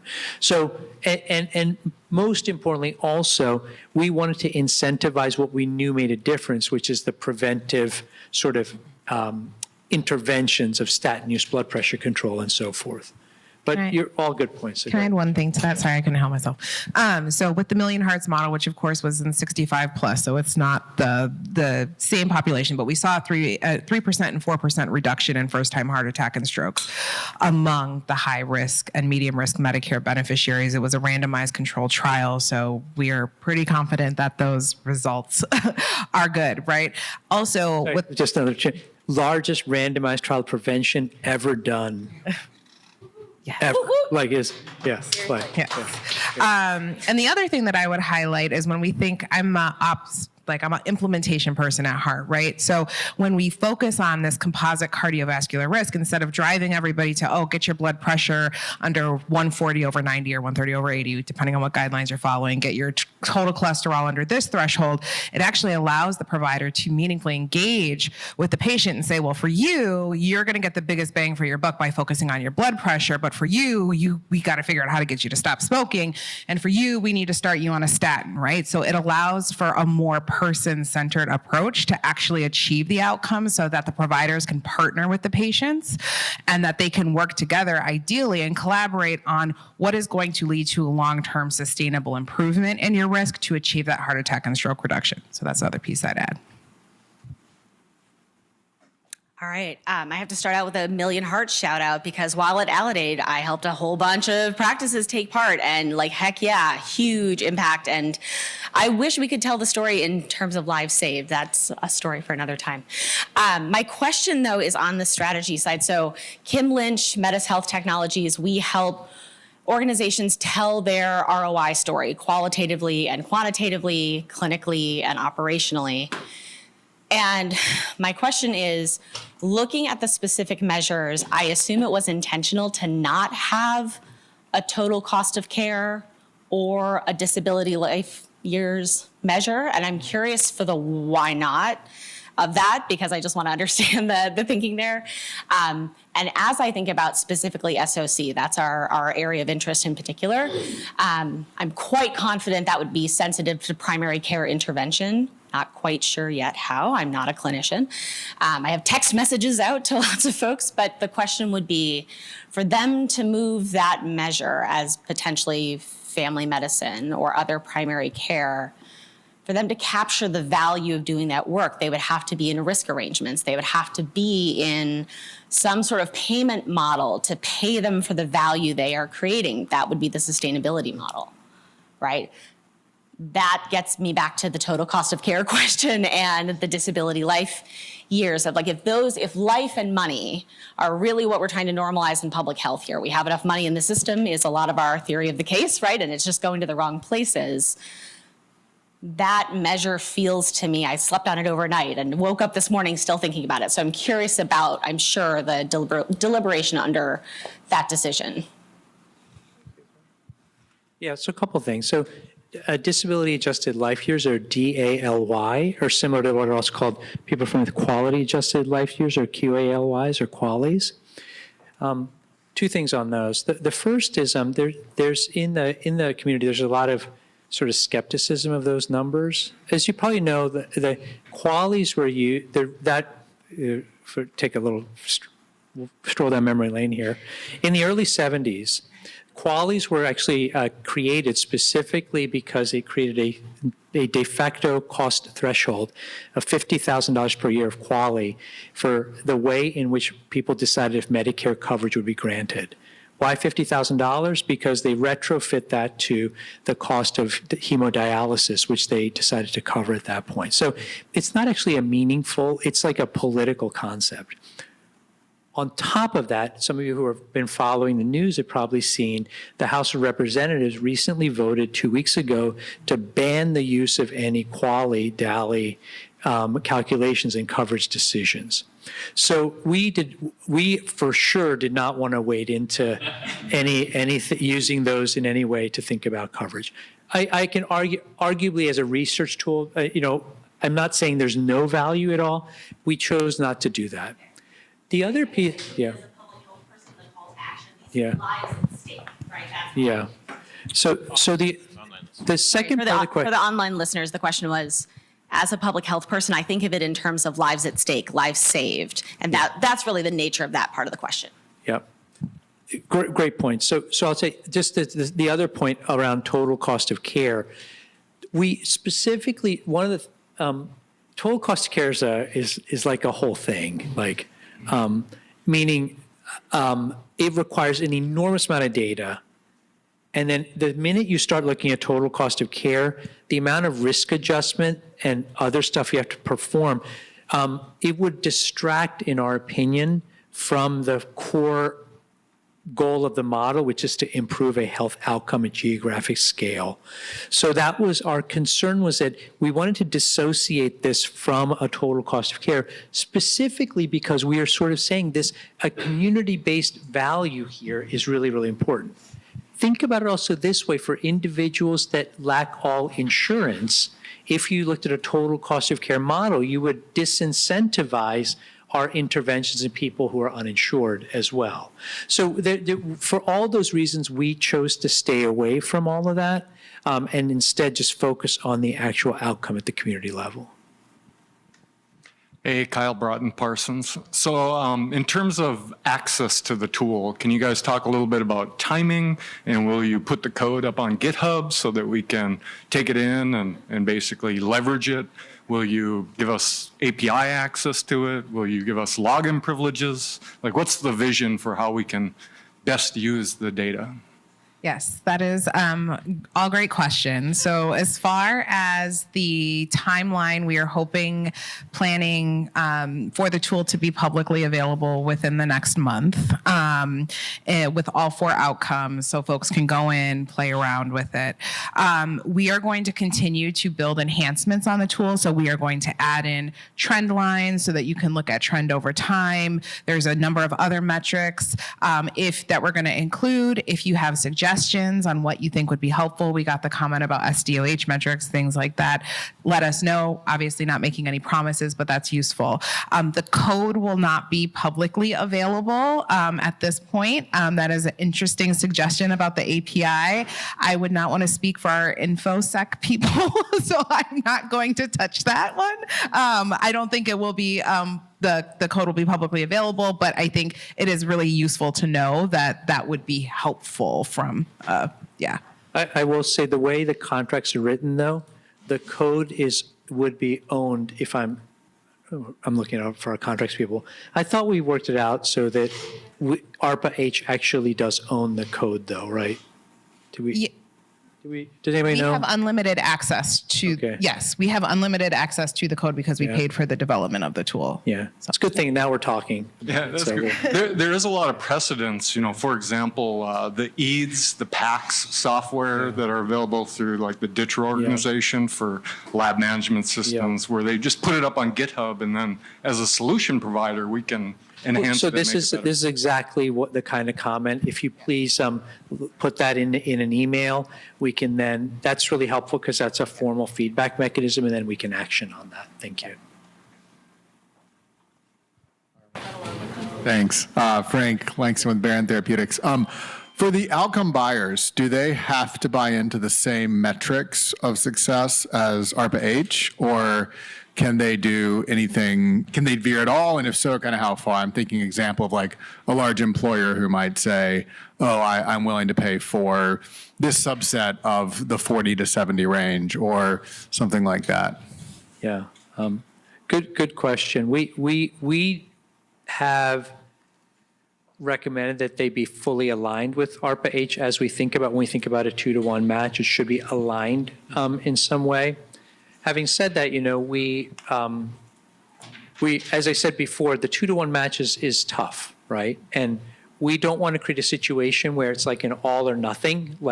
So I think the way we would suggest structuring this is give us the information you have and do the best you can about what you can get. And then that gives us the flexibility to sort of look at what types of potential applications we have.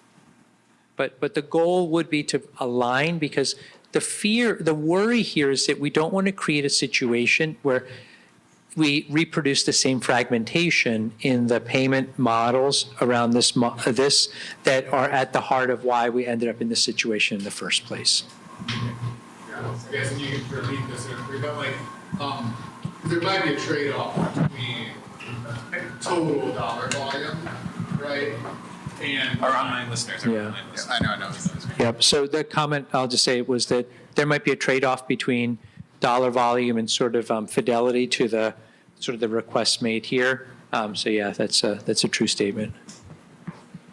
Thank you all so much. We are gratified to have you here. Thank you.